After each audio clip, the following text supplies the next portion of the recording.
Welcome to IMAX, the world's most immersive movie experience. Powered by a combination of the most advanced technology, we'll take you from the edge of your seat to the edge of reality.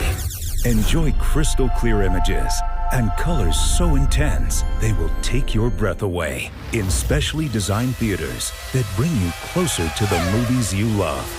Huge panoramic screens that allow you to escape into your favorite movie scenes.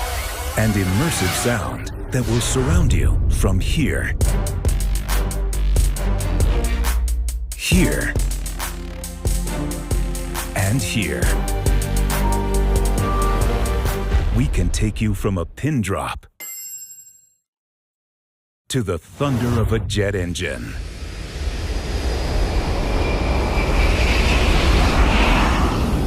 So, sit back and get ready to enjoy an unparalleled movie experience. IMAX. Never compromise.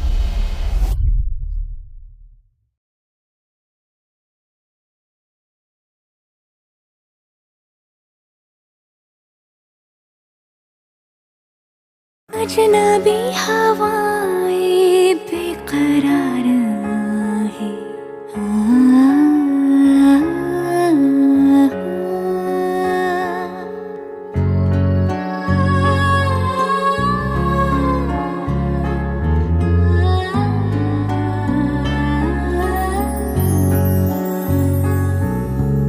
अजनबी हवाएं बेकरार आहे दे रही सदाएं आजा आजा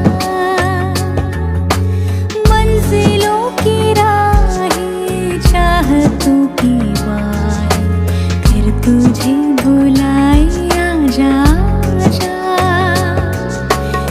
आजा तू आजा रगों में समा जा पुकारे तन्हा दिल तू आजा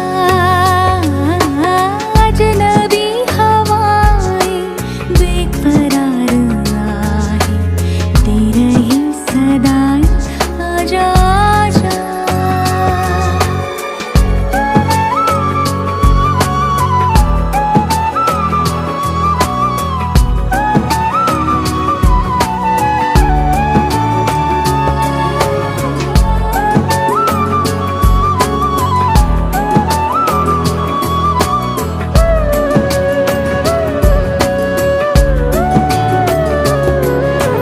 कांटे से भी कटे न दूरियों के पल तेरी जुस्तजू है मेरी बेबसी का हल होगा होगा हमारे ख्वाबों का मिलन कह रही है तेरे मेरे ज़ख्मों की जलन इश्क पे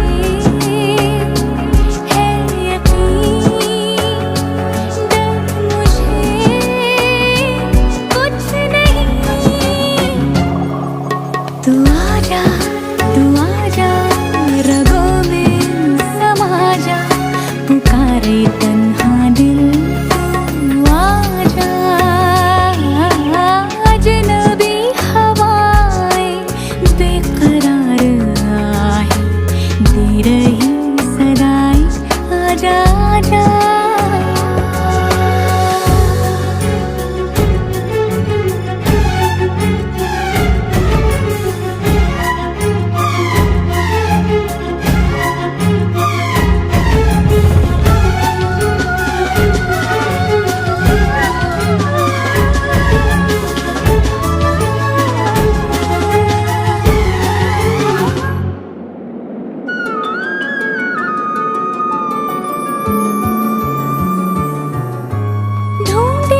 मुझे अब तो तन्हाइयाँ मेरी, पीछे पीछे मैं आगे परछाइयाँ तेरी।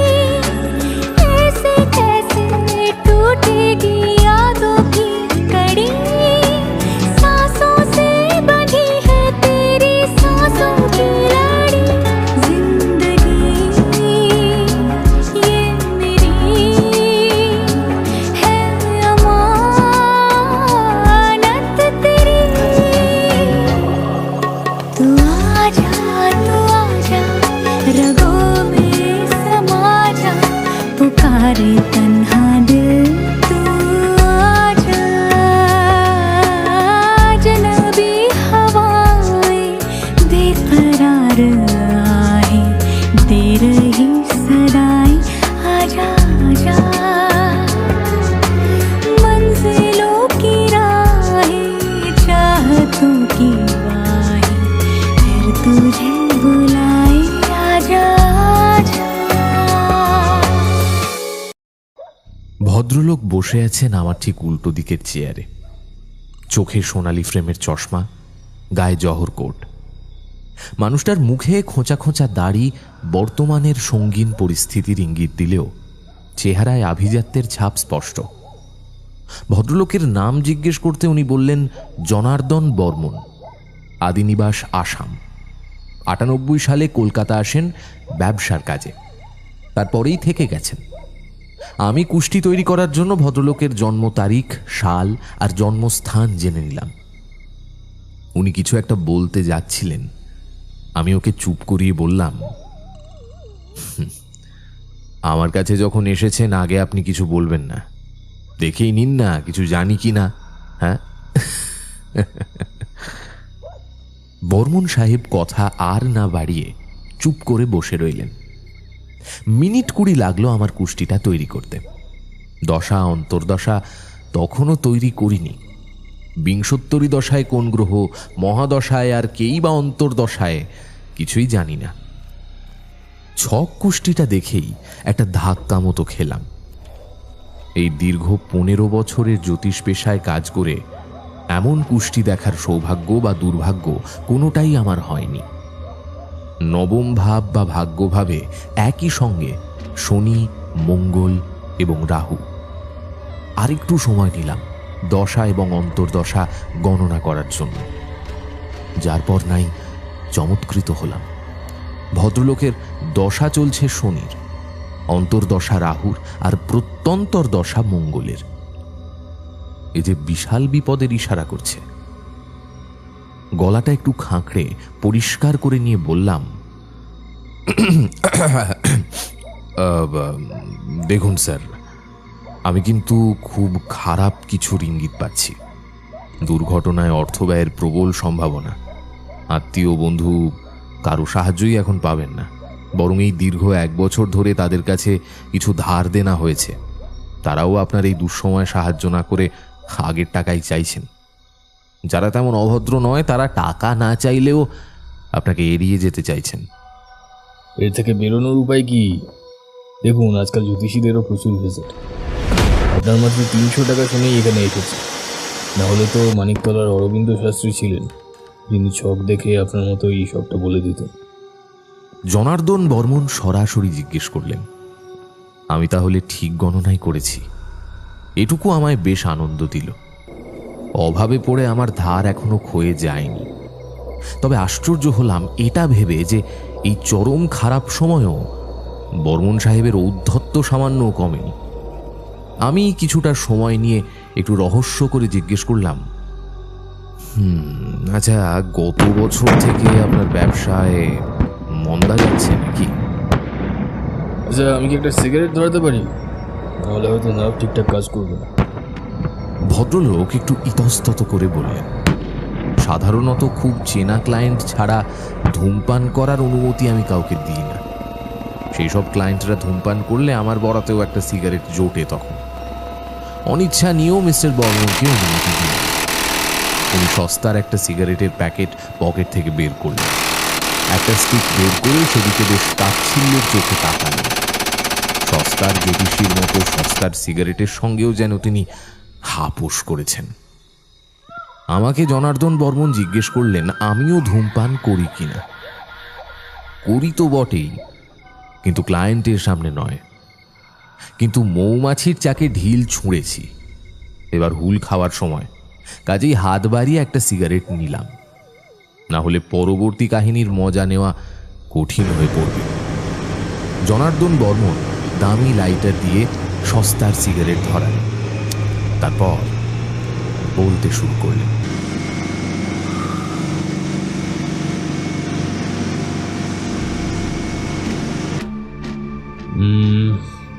গত বছর 2023-এর অগস্ট মাসে মেঘালয়ের এক বিজনেস পার্টি এক ধরনের গাছের চারার হদিশ আমায় দিয়েছিল। ডাউকি যাওয়ার রাস্তায় পাহাড়ি পথে নাকি বর্ষার সময় এক ধরনের আগাছা জন্মেছে। সেই আগাছার অদ্ভুত একটা ক্ষমতা আছে, আশপাশের মরা গাছকেও সেই গাছের থেকে বয়ে আসা জল নাকি বাঁচিয়ে তুলছে। শুনে আমি ভারী অবাক হলাম। দেখুন, আমি জড়িবুটির লাইনে ব্যবসা করছি প্রায় 20 বছর হলো, কিন্তু এমন কথা আমি আগে শুনি। অনেক গাছের ভেষজ গুণই বেশ চমকপ্রদ, তবে মরা গাছ বাঁচিয়ে তোলার ক্ষমতা রাখে এমন গাছের কথা বা তার শিকড়ের কথা বাপ কাকাদের মুখেও কখনো শুনি। আমার বাপ কাকারা আজীবন এই ব্যবসাই করে এসেছে, প্রায় 100 বছর ধরে আমাদের জড়িবুটির ব্যবসা। তো অগস্ট মাসের বর্ষা বাদল উপেক্ষা করে আমি বেরিয়ে পড়লাম মেঘালয়ের উদ্দেশ্যে। আমার পার্টনারের নাম হলো উজন বড়ুয়া। উজন আমায় নিয়ে গেল ওই পাহাড়টার কাছে। মাঝে মাঝেই হচ্ছিল হালকা থেকে ভারী বৃষ্টি, তার মধ্যে উজনের ড্রাইভার খুব কষ্ট করে নিয়ে গেছিল আমাদের সেখানে। ওই পাহাড়টার ঢালে ছিল একটা ছোট্ট গ্রাম। আজ আর ওই গ্রামের নাম মনে নেই আমার, সোভি বা হোভি কিছু একটা হবে। উজনের সঙ্গে গ্রামের এক পরিবারের বেশ আলাপ ছিল, সেই পরিবারের অতিথি হয়েই আমরা উঠেছিলাম। দেখুন, আমার ধৈর্যের বাঁধ ভেঙে যাচ্ছিল। গ্রামের ওই বাড়িটায় ওঠার পর থেকে বাইরে বেরোতেই পারা যাচ্ছে, মাঝে মাঝেই নামছিল তুমুল বৃষ্টি। আমি ঘোর ব্যবসাদার হলেও উজন কিন্তু তেমন ছিল। সে বারবার বলতে চাইছিল আরেকটু অপেক্ষা করো। পরদিন সকালে বৃষ্টি থামতেই আমরা পৌঁছলাম সেই উপত্যকা, যেখানে সেই সঞ্জীবনী গাছ আছে। আমরা যেই বাড়ির অতিথি হয়েছিলাম সেই বাড়ির মালিক ছিল থেংমা। সে ছিল ওখানকার স্থানীয় লোক, আদিবাসী।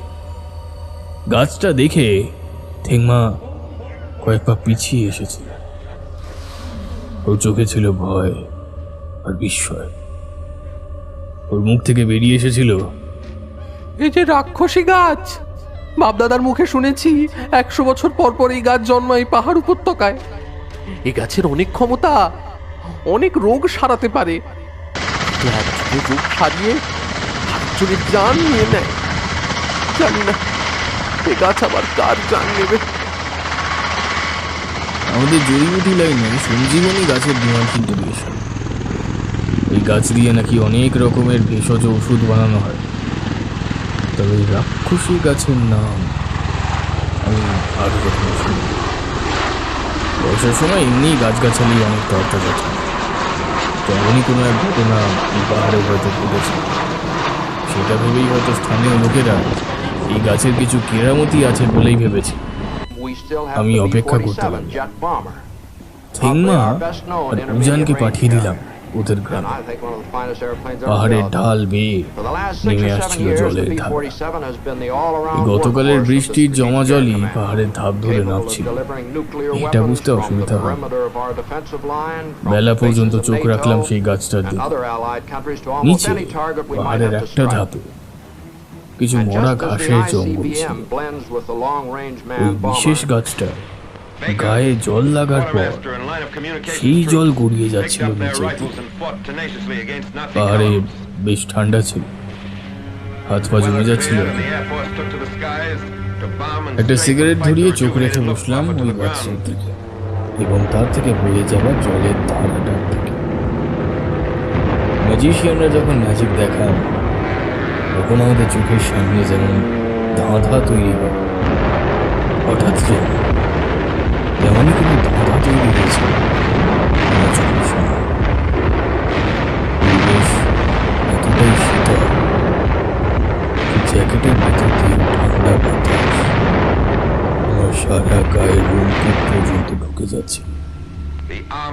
শরীর হয়ে আসছিল আড়ষ্ট। প্রথমে ভেবেছিলাম হয়তো কোনো ভ্রম তৈরি হচ্ছে, হলুদ থেকে খয়েরি হয়ে যাওয়া মরা ঘাসের মধ্যে হঠাৎ যেন কেউ জাদু বলে প্রাণ সঞ্চার করে দিয়েছে। আনন্দে লাফিয়ে উঠেছিলাম। এই জিনিস যদি নিয়ে গিয়ে কাস্টমারদের বিক্রি করতে পারি, রাতারাতি লালে লাল হয়ে যাবার সম্ভাবনাই ছিল অসীম। দেরি না করে শিকড় শুদ্ধ বেশ কয়েকটা গাছের চারা তুলে নিয়েছিলাম। গ্রামে ফিরে আসার পর থেলমা হকচকিয়ে গিয়েছিল আমার হাতের চারাগুলো দেখে। বারবার বারণ করেছিল ওগুলো যেন না নিয়ে আসি। তখন আমার মাথায় চেপেছিল টাকার নেশা।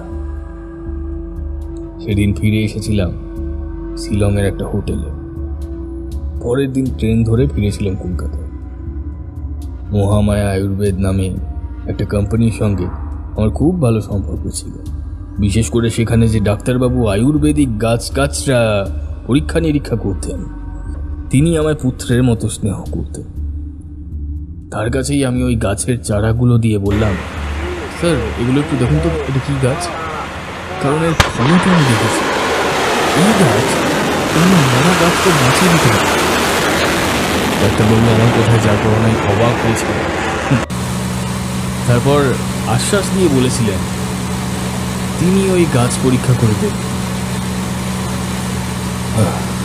ফিরেতে আমার ছেলের প্রবল পেটের যন্ত্রণা শুরু। এলাকার অ্যালোপ্যাথি ডাক্তার তরুণ মিত্রকে খবর দেওয়া হলো। তিনি এলে দেখে বললেন পেটের কোনো ইনফেকশন হয়েছে, উল্টো পাল্টা কিছু খাওয়ার জন্য। উনি ওষুধ লিখে দিলেন, ইঞ্জেকশনও দিলেন। কাজের কাজ তেমন কিছুই হলো। রাত বাড়তে লাগলো, সঙ্গে সঙ্গে বাড়তে লাগলো পেট ব্যথা। বাড়ির সকলে সিদ্ধান্ত নিলাম ছেলেটাকে হাসপাতালে নিয়ে যাব। সেই সময় আমার ওই গাছের চারাটার কথা মনে পড়ল।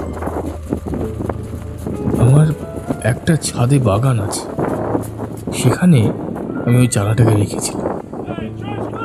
কি মনে হতে টপ থেকে কয়েকটা চারা তুলে সেগুলো ধুয়ে তার জল ছেলেকে খাওয়ানো। মানে বিষয়টা খুবই রিস্কি ছিল, কারণ ডাক্তারবাবুর তরফ থেকে তখনও কোনো রিপোর্ট আমি পাইনি।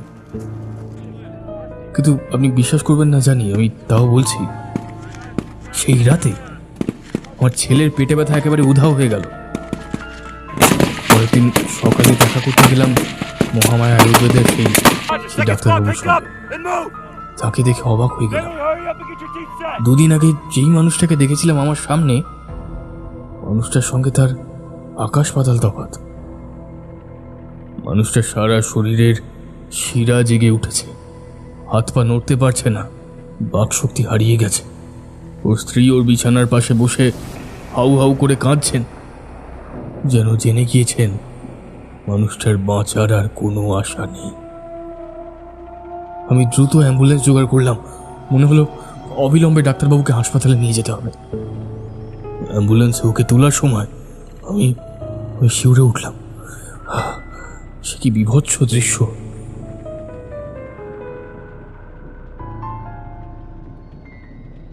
কথা বলতে বলতে থেমে গেলেন জনার্দন বর্মন। এবার আমার অনুমতি না নিয়েই একটা সিগারেট ধরিয়ে ফেললেন। আমি ওর দিকে তাকিয়ে দেখলাম ওর মুখ চোখের মধ্যে কেমন যেন একটা ভয়ের ছাপ পড়েছে। রোম খাড়া হয়ে উঠেছে হাতের ওপরের ভাগের। আমি জনার্দনকে জিজ্ঞেস করলাম, তারপর কি হলো? মানুষের পায়ের শিরা গাছের শিরার মতো বেরিয়ে আসতে দেখেছেন কখনো? আমায় পাল্টা প্রশ্ন করলেন জনার্দন বর্মন। আমি না সূচক মাথা নাড়লাম।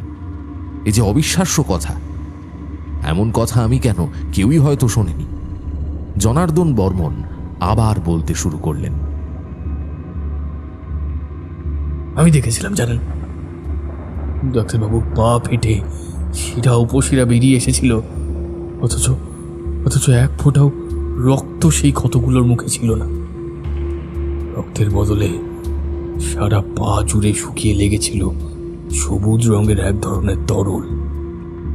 বিছানার মধ্যে আঁকড়ে গেঁথে গেছিল শিরা উপশিরাগুলো। বহু কষ্টে সেই শিরার জাল ছিন্ন করে ডাক্তারবাবুকে আমি হাসপাতালে নিয়ে গিয়েছিলাম। হাসপাতালের ডাক্তারবাবুও বোধহয় এর আগে এমন বিচিত্র রোগের চিকিৎসা করেননি।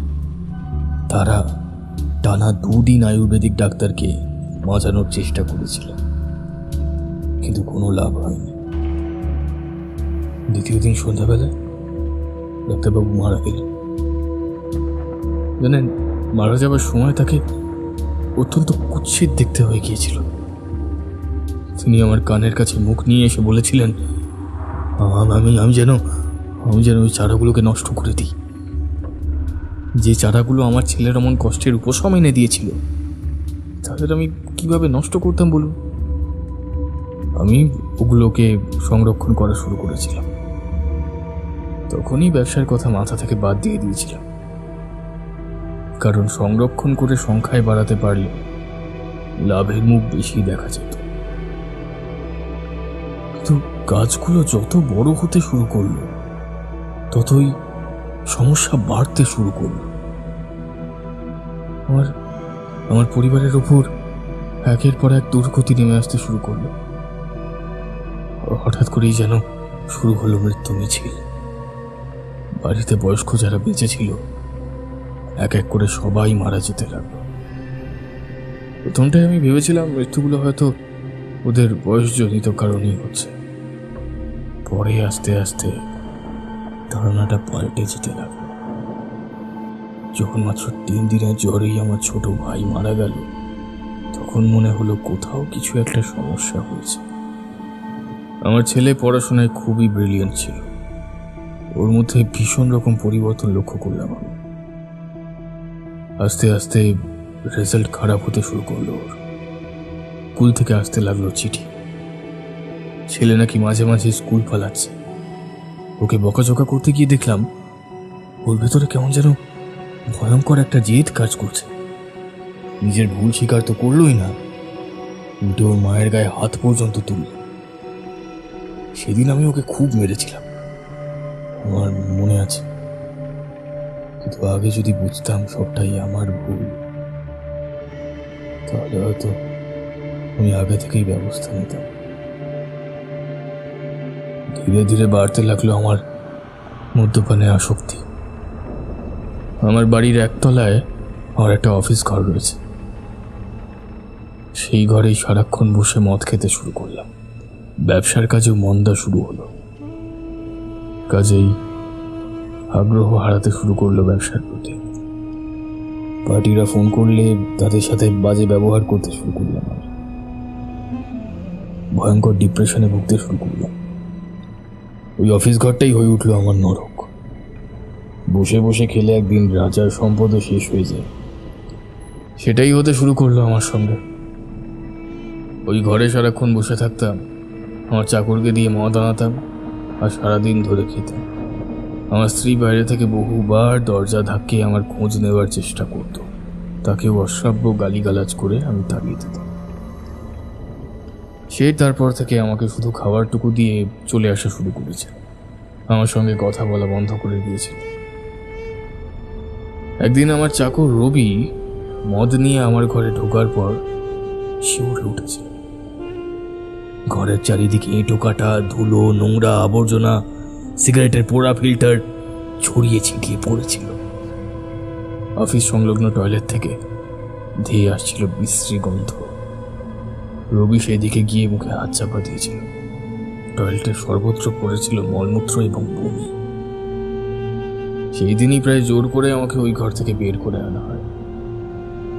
আমাকে সেখান থেকে কিছুতেই বার করা যাচ্ছিল না, যেন ভূতে পেয়েছিল। শরীরের শক্তি প্রচণ্ড বেড়ে গিয়েছিল। সেই বিকেলেই আমার বাড়িতে ডেকে আনা হয় অরবিন্দ্র শাস্ত্রীকে। উনি আমার দিকে বেশ কিছুক্ষণ তাকিয়েছিলেন। তারপর আমার স্ত্রীকে বলেছিলেন, মা জননী, দেখুন তো আপনার স্বামীর ঘাড়ে রসুনের গন্ধ পাচ্ছেন কিনা। আমার স্ত্রী আমার ঘাড়ের কাছটা শুকে অবাক চোখে অরবিন্দ শাস্ত্রীর দিকে তাকিয়েছিল, কারণ সত্যি আমার ঘাড় থেকে রসুনের গন্ধ পাওয়া যাচ্ছিল।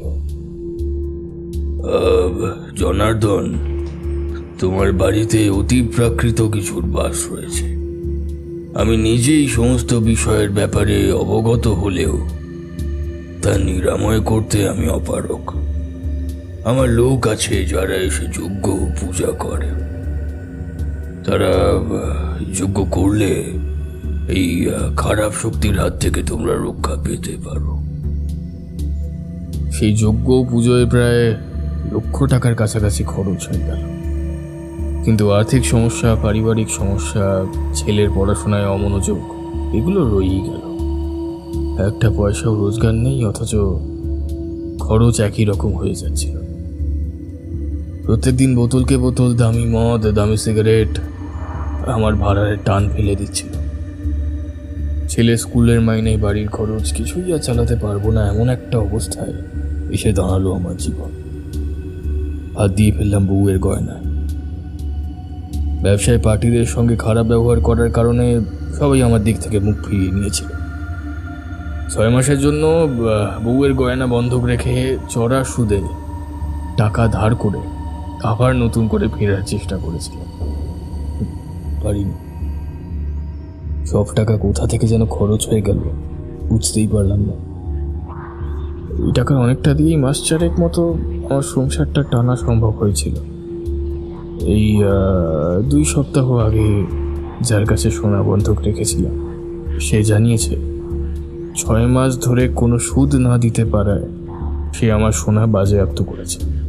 সেটা বাড়িতে এসে জানানোয় আমার স্ত্রী ধাক্কাটা সহ্য করতে পারল না। ম্যাসিভ সেরিব্রাল স্ট্রোক হয়ে আমার স্ত্রী মারা গেল। ছেলেকে তার বড় মামা সঙ্গে করে নিয়ে চলে গেছে। এখন আমি একা ওই পিশাচ খাওয়া বাড়িটায় আটকে পড়ে আছি। আমি জানি না এভাবে কতদিন শ্বাস নিতে পারবো আমি। যদি আপনার দ্বারা কিছু সম্ভব হয়, দয়া করে আমায় সাহায্য করুন।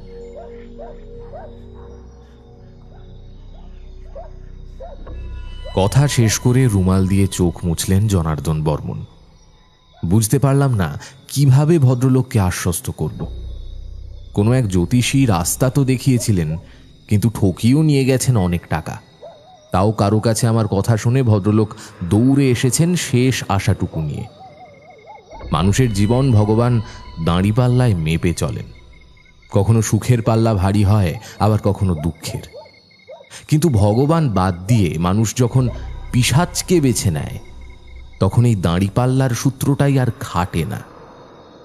কোনো কারণবশত ওই গাছকে কেন্দ্র করেই ওই বাড়িতে ঋণাত্মক শক্তিরা বসবাস করতে শুরু করেছে। ওই বাড়িটা নিজের চোখে না দেখলে আমি কিছুই করতে পারবো বলে মনে হয় না। আমি জনার্দন বাবুকে আশ্বস্ত করে বললাম, জনার্দন বাবু, আমি আপনার বাড়ির বাস্তুটা একবার পরীক্ষা করে দেখতে চাই। তা কবে গেলে আপনার সুবিধা হয় একটু জানান। শুনে জনার্দন বাবু প্রথমেই প্রশ্ন করলেন, বাস্তু দেখতে গেলে আপনি কত চার্জ করেন? তা ধরুন 500 থেকে 1000 মতো নিই। তবে আমার নিজস্ব কিছু নিয়ম আছে। কোনো মানুষ সত্যিই খারাপ থাকলে তার কাছ থেকে একটা পয়সাও নিই না। এটুকু বিশ্বাস থেকেই নিই না যে আমার জন্য তার অবস্থার সামান্যতম পরিবর্তন হলে সে নিজেই এসে একদিন আমায় টাকা দিয়ে যাবে। কেউ সত্যিই খারাপ আছেন নাকি খারাপ থাকার নাটক করছেন, এটা আপনি বোঝেন কি করে? বেশ কড়া গলায় প্রশ্ন করলেন জনার্দন বর্মন। আমি উত্তর দিলাম, দেখুন, প্রায় 10টা বছর তো হয়ে গেল কুষ্টি দেখতে দেখতে। আমি বুঝতে পারি স্যার কে কতটা খারাপ আছে। আর কথা বাড়ালেন না জনার্দন বর্মন। উনি বললেন, হ্যাঁ, কাজকর্ম তো কিছুই নেই। রবিকেও ছুটি দিয়ে দিয়েছি স্ত্রীর মৃত্যুর পর। আমি একাই বসে আছি ওই ভূতের মতো বাড়িটা আগলে। আপনারা যেদিন খুশি চলে আসতে পারেন। জনার্দন বর্মনকে কথা দিলাম পরের দিনই ওর বাড়িতে যাব। সকাল 10টা থেকে 12টার মধ্যে গেলে দিনের আলো ভালো করে পাবো বাস্তুভিটের ওপর। উনি সম্মতি দিয়ে একটা খাম আমার টেবিলের ওপর রেখে বেরিয়ে গেলেন। জনার্দন বর্মন চলে যাওয়ার পরে খামটা খুলে দেখলাম তাতে 3টে 100 টাকার নোট। ভদ্রলোক উদ্ধত স্বভাবের হলেও সৌজন্য ভুলে যাননি। রাতের বেলা আমার প্রিয় বেরাদার সর্বজিৎকে ফোন করলাম। বললাম, এই সর্বজিৎ, সেবার তো বাস্তু অ্যাডভেঞ্চারে মেদিনীপুর চলে গেলাম, খাস কলকাতায় তেমন একটা বাস্তুর হদিশ পেয়েছি, যাবি নাকি আমার সঙ্গে? সে বেটা তো এক পায়ে খাড়া, বলল, চলো, কোথায় যেতে হবে বলো। আর চোখে জনার্দন বর্মনের কার্ডটা দেখে নিয়ে বললাম, বেশি দূর নয়, বরানগরে নন্দকুমার রোডের দিকে, 3 তলা বাড়ি। কাল ওই 11:30 নাগাদ সিঁথির মোড়ে দাঁড়াও, সেখান থেকে অটো ধরে নেব। রাজি হয়ে গেল সর্বজিৎ। আমিও বেশ উদ্যম পেলাম। কেন জানি না, সব কিছু হয়ে যাওয়ার পরেও মনে একটা খচখচানি মাথা চাড়া দিল। সব ভুল হতে আরম্ভ করলো। রাতে খেতে বসে ভাতে অনেকটা নুন ঢেলে ফেলায় খাওয়াই হলো না। খেয়ে উঠে সিগারেটটাও উল্টো ধরিয়ে নষ্ট করে ফেলে দেখলাম বাক্সে আর একটাও সিগারেট নেই। ঘুমোতে গেলাম একটা চাপা বিরক্তি নিয়ে। খাওয়ার পর একটা সিগারেট খাওয়া আমার দীর্ঘদিনের অভ্যেস, সেটা খেতে না পারায় অনেকক্ষণ ঘুম এলো না। ঘুম এলো বেশ রাতে। আমার ডিজিটাল ঘড়িতে পিপ করে একটা শব্দ হলো। দেখলাম রাত 1টা বাজে। তখনই ঘুমে চোখ জুড়িয়ে এলো। একটা বিশ্রী স্বপ্ন দেখে হঠাৎ ঘুমটা ভেঙে গেল। এত বাজে স্বপ্ন আমি আগে কখনো দেখিনি। সারা শরীর ঘামে ভিজে উঠেছে। ঢকঢক করে অনেকটা জল খেয়ে বাথরুমে গেলাম। বাথরুমের বেসিনের ওপর আয়নাটায় চোখ পড়তেই হঠাৎ খুব ভয় করে উঠল। মনে হলো পেছন থেকে কেউ সরে গেল ঝট করে। অনেকক্ষণ তাকিয়ে থাকলাম আয়নাটার দিকে। না, আর কিছু তো নেই। মনের ভুল কি? তাই বা হবে কেমন করে? স্বপ্নটার কথা এখনো পরিষ্কার মনে পড়ছে। একটা বিশাল বটগাছের নিচে দাঁড়িয়ে আছি। হঠাৎ খুব চেনা একটা গলার স্বর শুনতে পেলাম। রে মনু, এই মনু, মনু, এই মনু। কেউ আমার নাম ধরে ডাকছে। পিছন ফিরতেই অবাক হয়ে গেলাম। সজল জেঠু দাঁড়িয়ে আছেন। উনি কি করে এলেন? উনি প্রায় 10 বছর হলো মারা গেছেন।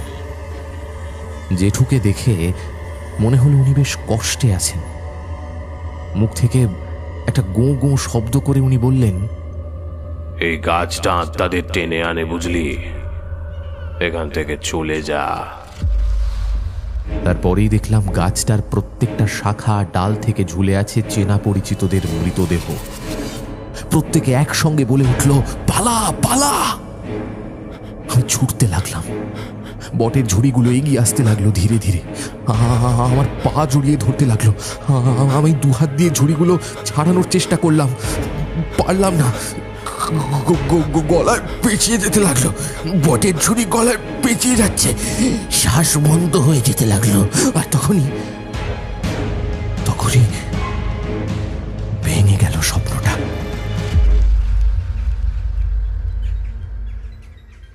এই স্বপ্নের মাথা মুন্ডু কিছুই বুঝলাম না। আর এখন বাথরুমে এই আয়নার কাছে দাঁড়িয়ে পেছন থেকে কাউকে সরে যেতে দেখে কোনো যুক্তিও মাথায় এলো না। ঘাড়ে মাথায় জল দিলাম ভালো করে। ঘরে ফেরার সঙ্গে সঙ্গে আমার স্ত্রী জিজ্ঞেস করলো আমার শরীর খারাপ লাগছে কিনা। ওকে ঘুমোতে বলে আমি নিজেও চোখ বুজে রইলাম। ঘাড়ে মাথায় জল দেওয়ায় একটা শান্তির অনুভূতি হচ্ছিল।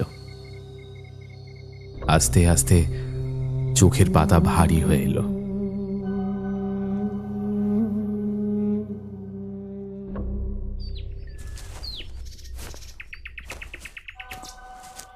এই বাড়িটা অনেকটাই পুরনো, জানো?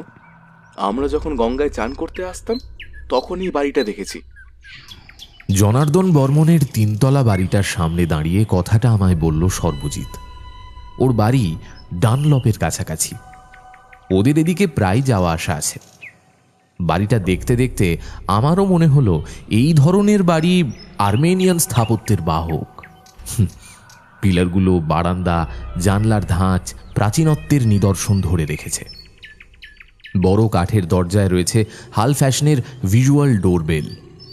এই কলিং বেলে চাপ দিলে দরজার ওপ্রান্তে স্ক্রিনে ভেসে ওঠে এ প্রান্তে যে দাঁড়িয়ে আছে তার ছবি। মিনিট খানেক পরে দরজা খুলে আমাদের সামনে এসে দাঁড়ালেন জনার্দন বর্মন। আমাকে উনি বললেন, আসুন আসুন মিস্টার মুখার্জি।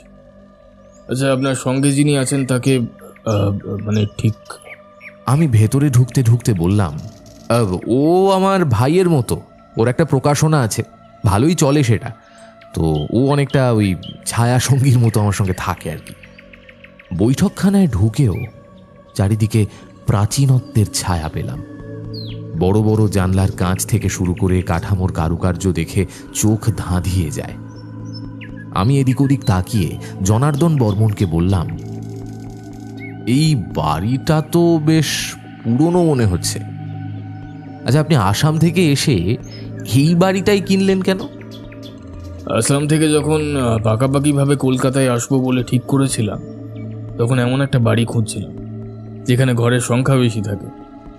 এর প্রধান কারণ হলো পরিবারের অনেক লোক ছিল আমাদের। আমার এক ব্যবসায়ী বন্ধু, নাম অখিল মজুমদার, তার কাছ থেকেই বাড়িটা আমি কিনি। অখিল প্রচুর টাকার মালিক। ওর মুখে যদিও এই বাড়িটার বদনাম কখনো শুনিনি। তা এখন কারো দেখা পাচ্ছি না তো। কথার পরিপ্রেক্ষিতে বললাম আমি, এই একটা বছর আমার সব কেড়ে নিয়েছে। আপনাকে তো অনেকটাই বলেছি, বয়স্করা সব চলে গেছেন 3-4 মাসের মধ্যে। ভাই চলে যাবার পর ওর স্ত্রীও এই বাড়ি ছেড়ে চলে যায়। ছিলাম কেবল আমি, আমার স্ত্রী, পুত্র আর চাকর ভুগি। ওদের কথাও তো বলেছি আমি। আপনাদের জন্য যে একটু চা জল খাবারের ব্যবস্থা করব, আমার সেই ক্ষমতাও নেই। জনার্দন বর্মনকে থামিয়ে দিয়ে বললাম, আপনাকে ব্যস্ত হতে হবে না জনার্দন বাবু, আমরা চা খেয়েই এসেছি, তার চেয়ে বরং যে কাজটা করতে এসেছি সেটা আগে করে ফেলি। জনার্দন বর্মনের সম্মতি পাওয়ার সঙ্গে সঙ্গে কাজে লেগে পড়লাম আমি। সে সময় আর্মেনীয়রা অধিকাংশ বসতি গড়ে তুলেছিল গঙ্গার আশেপাশে। তারা চিরকালই উর্বরতাকে প্রাধান্য দিত। বাড়িটার পশ্চিম দিক থেকে বয়ে গেছে হুগলি নদী। সেদিককার দরজা জানলা সবই প্রায় বন্ধ। বাড়ির ভেতর এই সকালেও বিরাজ করছে গভীর অন্ধকার। এই অন্ধকার মনের মধ্যে কেমন যেন একটা বাজে অনুভূতির জন্ম দিচ্ছে। বারবার মনে হচ্ছে একটা বড় কোনো সমস্যা এই বাড়ির আনাচে কানাচে ঘুরে বেড়াচ্ছে। কম্পাসটা একটা টেবিলের ওপর রাখতেই বাড়ির চুম্বক ক্ষেত্রে বড় কোনো গণ্ডগোল আছে সেটা চোখে পড়ল। প্রত্যেকটা ঘরে ঢোকা মাত্রই একটা বিশ্রী উৎকট গন্ধ এসে নাকে ধাক্কা মারতে লাগলো। এতগুলো বছর আগে বাড়িটাকে তৈরি করা হয়েছিল একেবারে বাস্তুরীতি মেনে। বাড়ির উত্তর পূর্ব দিকটা বেশ খোলামেলা। অগ্নিকোণে রয়েছে রান্নাঘর। আমরা সিঁড়ি দিয়ে ধীরে ধীরে দোতলায় উঠলাম। এখানেও সেই রকম অন্ধকারের ঘনঘটা। দোতলার বারান্দার সমস্ত আলো জ্বালিয়ে দেওয়া হয়েছে সকালবেলাতেই, তাও যেন অন্ধকার যেতে চাইছে না। জনার্দন বর্মন প্রত্যেকটা ঘরের তালা খুলে আমাদের দেখতে বললেন। ঘরগুলোর ভেতর চাপ চাপ আলকাত্রার মতো কালো অন্ধকার এসে চোখ ধাঁধিয়ে দিতে লাগলো। মনে হলো অন্ধকারের ওপারে কারা যেন ফিসফিস করে কথা বলছে। আমার সঙ্গে তারা যোগাযোগ স্থাপন করতে চাইছে, কিছু বলতে চাইছে, কিন্তু সে ভাষা বোঝার ক্ষমতা আমার নেই। তাদের সঙ্গে যোগাযোগ করার কৌশলও আমি জানি না। সর্বজিৎ আমার হাতটা ধরে একটা টান দিল, বলল, এই তোমার মাথা যন্ত্রণা করছে না? আমার তো কপালটা ভীষণ ব্যথা করছে গো।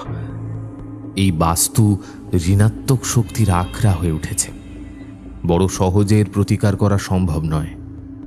এ বাড়িতে জনার্দনবাবু ছাড়াও অনেকেই বসবাস করেছেন। যারা বসবাস করেছেন তাদের শরীর অনেকদিন আগেই পঞ্চভূতে বিলীন হয়ে গেছে। কোনো একটা শক্তি তাদের নিজের জগৎ থেকে এখানে টেনে এনেছে। কম্পাসের কাঁটার উপরিভাগটা একটা বিশেষ দিকের নির্দেশ দিচ্ছিল বারবার। উত্তর দিক না দেখিয়ে সেটা উত্তর পশ্চিম দিকে হেলে যাচ্ছিল মাঝে মধ্যেই।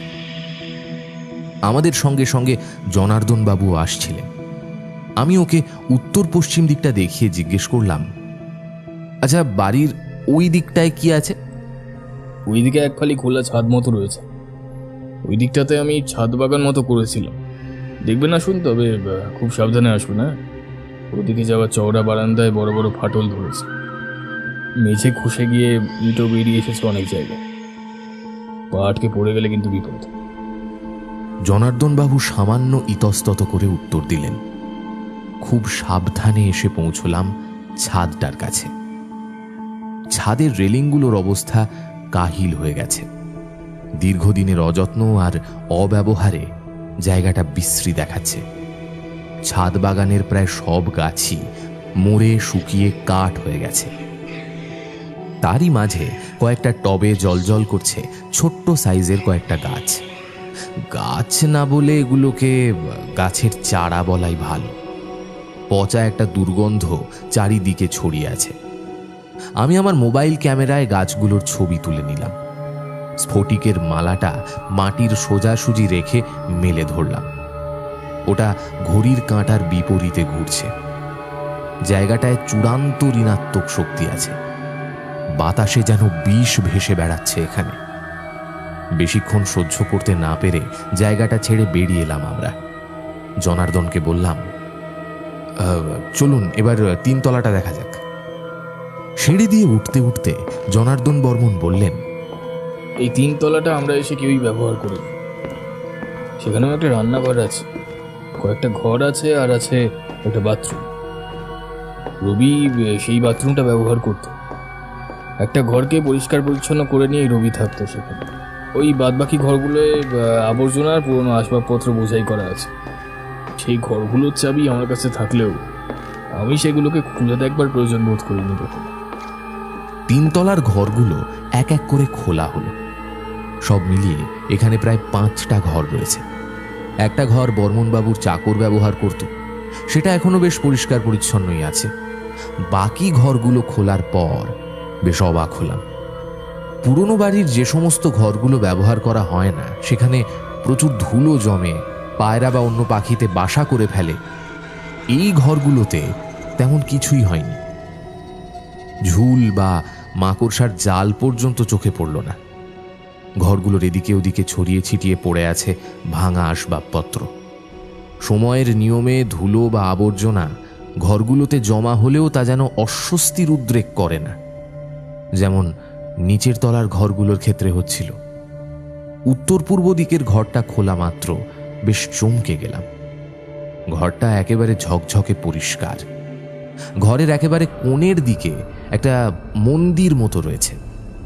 শ্বেত পাথরের স্ল্যাব দিয়ে তৈরি করা হয়েছে সেটাকে। শ্বেত পাথরের গায়ে নানা রকম কারুকাজ করা। মন্দিরের ঠিক মাঝখানেই রয়েছে একটা দেবী মূর্তি। ভীষণ শান্ত স্নিগ্ধতার রূপ। আবার মোবাইল ক্যামেরাটা দিয়ে বেশ কয়েকটা ছবি তুললাম মন্দিরটার আর তার ভেতরের দেবী মূর্তির। দেবীর চোখের মণি দুটো আকরিক পাথর দিয়ে তৈরি। দেখলে মনে হবে যেন মানুষেরই চোখ। ভেতরে ভেতরে কেমন যেন একটা অনুভূতি হলো। যদি সবকিছু ঠিক করতে পারেন তবে এই দেবীই পারবেন। আমাদের বাড়ির সব কটা ঘর, বাস্তু সবকিছু দেখা হয়ে গিয়েছিল। কাজেই ফিরে এলাম বৈঠকখানা ঘরে। জনার্দন বর্মনকে বললাম,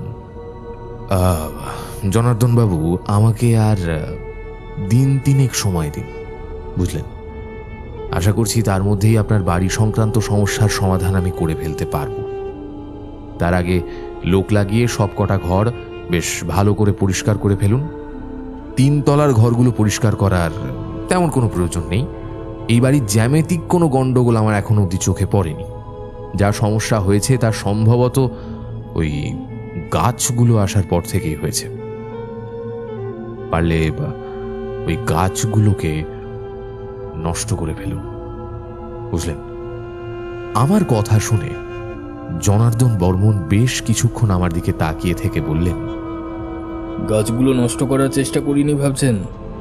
ওতে কেরোসিন তেল ঢেলে আগুন লাগিয়ে দেওয়ার চেষ্টা করেছি আমি। লাভের লাভ কিচ্ছু হয়নি। সে আগুন জ্বলতে জ্বলতে একসময় নিভে গেছে। পরক্ষণেই দেখেছি ওই গাছগুলো যেমন ছিল তেমনি আছে। ভাবছেন হয়তো আমি নেশা করে আছি, তাই না? আমার ছেলে এই বাড়ি থেকে চলে যাওয়ার পর থেকে আমি মদের এক বিন্দুও ছুঁয়ে দেখিনি। ভদ্রলোককে দেখে করুণা হলো, আবার গাছটা নিয়েও বেশ ভাবনায় পড়লাম। গাছটা যে একটা ঋণাত্মক শক্তিতে পরিবেশ ভারী করে রেখেছে এ আমি নিজের চোখেই তো দেখলাম। কলেজ স্ট্রিটে অনেক জ্ঞানীগুণী মানুষের নিত্য যাওয়া আসা লেগে থাকে, তেমনই একজন হলেন সৌরেন চক্রবর্তী। এককালে বোটানির অধ্যাপক ছিলেন, এখন অবসর যাপন করছেন। উনি প্রায় প্রত্যেক দিনই চলে আসেন কলেজ স্ট্রিটে। বিয়ে করেননি, একাই থাকেন, হাতিবাগানের দিকে থাকেন। বাঁকুড়ার মানুষ, গ্রামে এখনো অনেকে আছেন ওর। ভাগ্য ভালো থাকলে সৌরেনবাবুর দেখা পেতে পারি ভেবে সর্বজিতের সঙ্গে কলেজ স্ট্রিট চলে গেলাম। ইদানিং প্রকাশকের কাছে কাজ ছেড়ে দিয়েছি বলা ভুল হবে, যা কাজ থাকে সেগুলো এনে বাড়িতেই করে জমা দিয়ে আসি। 5টা অবধি বসে বারকতক সুধারঞ্জন তালুকদারের কাছে খোঁজ নিয়ে এলাম। আজ এখনো স্যার আসেননি। আরো ঘন্টা দেড়েক সর্বজিতের দোকানে বসে 3 কাপ চা ধ্বংস করার পর সুধাদা ফোন করলেন। এই যে মুখার্জি, এই তাড়াতাড়ি এসো, স্যার এসেছেন। দিলাম ছুট। গিয়ে দেখলাম সুধাদার দোকানের সামনের বেঞ্চিটা আলোকিত করে পক্ককেশ প্রৌঢ় বসে আছেন। আমায় দেখে বললেন, আমায় খুঁজছিলেন শুনলাম, তা কি চাই আমার কাছে? চাকরি চলে যাওয়ার পর, মানে ওই রিটায়ার করার পর সেভাবে তো আর কেউ খোঁজ খবর নেয় না। আপনাদের হঠাৎ কিসের দরকার পড়লো আমার কাছে? ভদ্রলোকের কথার ঝাঁজ শুনে বুঝলাম খুবই বেরসিক এবং কঠিন ধরনের মানুষইনি। সৌরেন চক্রবর্তী একটি নস্যি নিলেন, তারপর আমার দিকে জিজ্ঞাসু চোখে তাকিয়ে রইলেন। বুঝতে অসুবিধে হয় না এ লোক বেশি ধানাই পানাই পছন্দ করেন না। সরাসরি মোবাইলটা খুলে সৌরেন চক্রবর্তীকে গাছটার ছবিটা দেখালাম। জিজ্ঞেস করলাম, আচ্ছা স্যার, এটা কি গাছ হতে পারে? নাকের ডগায় প্লাস পাওয়ারের চশমাটা এঁটে বেশ মনোযোগ দিয়ে সৌরিনবাবু গাছটার ছবি দেখতে লাগলেন। প্রায় মিনিট খানেক একভাবে ছবিটা দেখার পর তিনি মাথা তুলে আমার দিকে তাকিয়ে বললেন, দেখুন ভাই, অতিরিক্ত বিজ্ঞানের কচকচে নিতে আমি যাচ্ছি না। আপনি মৃত সঞ্জীবনী গাছের নাম নিশ্চয়ই শুনেছেন। এই গাছ ঠিক তার উল্টো। সাময়িকভাবে জীবনদানের ক্ষেত্রে এই গাছের জুড়ি মেলা ভার, তবে যত দিন যাবে এই গাছের অঙ্কুর বেরোনো শুরু হবে, আর ততই বিপদ বাড়বে। সাধারণত পাহাড়ি উপত্যকায় গাছ জন্মায়, তাও ধরুন 100 কিংবা 150 বছর পর। এই ধরনের গাছ বেশিরভাগ দেখা গিয়েছিল আগ্নেয়গিরির গায়ে। মাউন্ট ভিসুভিয়াসে প্রায় 450 বছর আগে একবার এই ধরনের চারা দেখা গিয়েছিল। আমাদের ভারতবর্ষে পাহাড় পর্বতে এই ধরনের গাছ হওয়ার কথা নয়। ছবিটা দেখে তো তাই মনে হচ্ছে আপনি কারোর বাড়ির ছাদের টবের ছবি তুলে এনেছেন। চারাগুলো এখনো টাটকাই আছে, তার মানে বর্তমান সময়ে আবারও কোনো আগ্নেয়গিরিতে দেখা মিলেছে। আচ্ছা, এবার বলুন তো ভাই, আমার থেকে আর কি জানতে চান আপনারা? আমি নিজেকে একটু গুছিয়ে নিয়ে প্রশ্ন করলাম, আচ্ছা মানে ওই যে বিপদের কথাটা বলছিলেন না, সেটা কেমন? সৌরেন চক্রবর্তী আবার অ্যাক্টিভ নস্যি টানলেন নাকে, রুমালে ভালো করে নাক মুখ মুছে বলতে শুরু করলেন, এই গাছের থেকে এক ধরনের রাসায়নিক নির্গত হয় যা অনেক দুরারোগ্য ব্যাধিও সারিয়ে তুলতে পারে। তবে যত সময় যেতে থাকে ওই রাসায়নিক বিষাক্ত হতে থাকে, আর আশেপাশে থাকা মানুষরা পাগলের মতো আচরণ করতে থাকে। এই গাছ নিয়ে বেশি নাড়াঘাটা করলে ভয়ঙ্কর সব রোগ হতে শুরু করে। গাছে বিষবাষ্পের ফলে শুধু যে মানুষ পাগল হয়ে যায় তাই নয়, মানুষ মারাও যেতে পারে। এর অঙ্কুর যত বেশি বিকশিত হতে থাকবে, জানবেন বিপদ ততই বেশি বাড়বে। তাছাড়া একটা অবৈজ্ঞানিক ব্যাখ্যা আমি আমার অনেক সিনিয়র প্রফেসরদের কাছে শুনেছি। এই গাছের চারা নেগেটিভ এন্টিটিদের আকর্ষণ করে। সৌরেন চক্রবর্তীর কথার পৃষ্ঠে আমি হঠাৎই বলে উঠলাম, মানে আপনি বলতে চাইছেন আত্মা, ভূত প্রেত এইসবই গাছ ডেকে আনে, তাই তো? শুধু আত্মা বা ভূত প্রেত মানেই যে নেগেটিভ এন্টিটি সেটা আপনাকে কে বলল? আমাদের আশেপাশের যতটুকুনি খারাপ জানবেন এই সব কিছুই নেগেটিভ এন্টিটি। ধরে নিন কোনো বাড়িতে তুলসী গাছ লাগানো হলে বলা হয় সেই বাড়িতে অনেক ধনাত্মক শক্তির আগমন ঘটে। এই ধরনের গাছের ক্ষমতা ঠিক তার ভিন্ন বা উল্টো। তুলসী গাছ যেমন রোগ প্রতিরোধ করে, বাড়ির বাতায়ন শুভ করে, মানুষের মনে অনেক সুবুদ্ধি বিকাশ ঘটায়, এই গাছ ঠিক তার উল্টো কাজ করে। বায়ুকে দূষিত করে, রোগ বাড়তে থাকে, মানুষের মনে সব সময় একটা অস্থিরতা কাজ করতে থাকে। এর বেশি এই গাছ নিয়ে আমার খুব একটা জানা নেই, এবং এই নির্ঝঞ্ঝাট জীবনে এই ধরনের গাছের সংস্পর্শে এসে নিজের জীবনকে ঝামেলায় ডেকে নিয়ে আনতে আমি আর চাই না। আজ থেকে 5 বছর আগে হলো গাছটা সচক্ষে দেখার তাগিদ অনুভব করতাম, এখন আর সেই তাগিদটা নেই। একা মানুষের জীবনে রোগ বালাই, বিপত্তি, ঝামেলা, ঝঞ্ঝাট আর না ডেকে আনাই ভালো। শোনা কথাগুলো আসলে সত্যি কিনা, মানে ওই গাছের সম্পর্কে যে জ্ঞান আপনাকে এতক্ষণ দিলাম সেইগুলোর কোনো সত্যতা আছে কিনা সেটা দেখার ইচ্ছাও এই মুহূর্তে আমার একদমই নেই। যে কটা দিন বেঁচে আছি আড্ডা মেরে আনন্দের মধ্যে কাটিয়ে দিতে চাই। হ্যাঁ, সৌরেন চক্রবর্তী নিজে গিয়ে গাছটা দেখলে হয়তো ভালো হতো, কিন্তু সেই সম্ভাবনার মুখে তিনি নিজেই জল ঢেলে দিয়েছেন। চোখের আন্দাজে যেটুকু বুঝতে পারছি ওর বয়স প্রায় 70-এর ওপরে। কাজেই এত বৃদ্ধ একজন মানুষকে সমস্যায় না জড়ানোই ভালো। আমি সৌরেন চক্রবর্তীকে জিজ্ঞেস করলাম, 100 বছর পর পর গাছটা জন্মায় মানে খুব বেশি দিন এর আয়ু হওয়ার কথা নয়। আচ্ছা, কিভাবে এই গাছটা নষ্ট হয়ে যায় যদি জানা থাকে তাহলে আমাকে যদি একটু বলেন, আমার একটু সাহায্য হয় স্যার। তার আগে আমায় জানতে হবে ভিসুভিয়াসের মতো উত্তপ্ত লাভা পাহাড়ের গাছ মানুষের বাড়ির টবে কি করছে? সৌরেন চক্রবর্তী গম্ভীর গলায় জিজ্ঞেস করলেন। আমি জনার্দন বর্মনের সম্পূর্ণ ঘটনাটা প্রফেসর চক্রবর্তীকে খুলে বললাম। গাছ কোথা থেকে পাওয়া গেছে, তারপর কি কি হয়েছে, কিচ্ছু বলতে বাকি রাখলাম না। সবটা শুনে সৌরেন চক্রবর্তী বললেন, অবাক কাণ্ড! হিমালয়ান রেঞ্জে বৃষ্টি অধ্যুষিত পাহাড়ে এই গাছ জন্মানো অসম্ভব।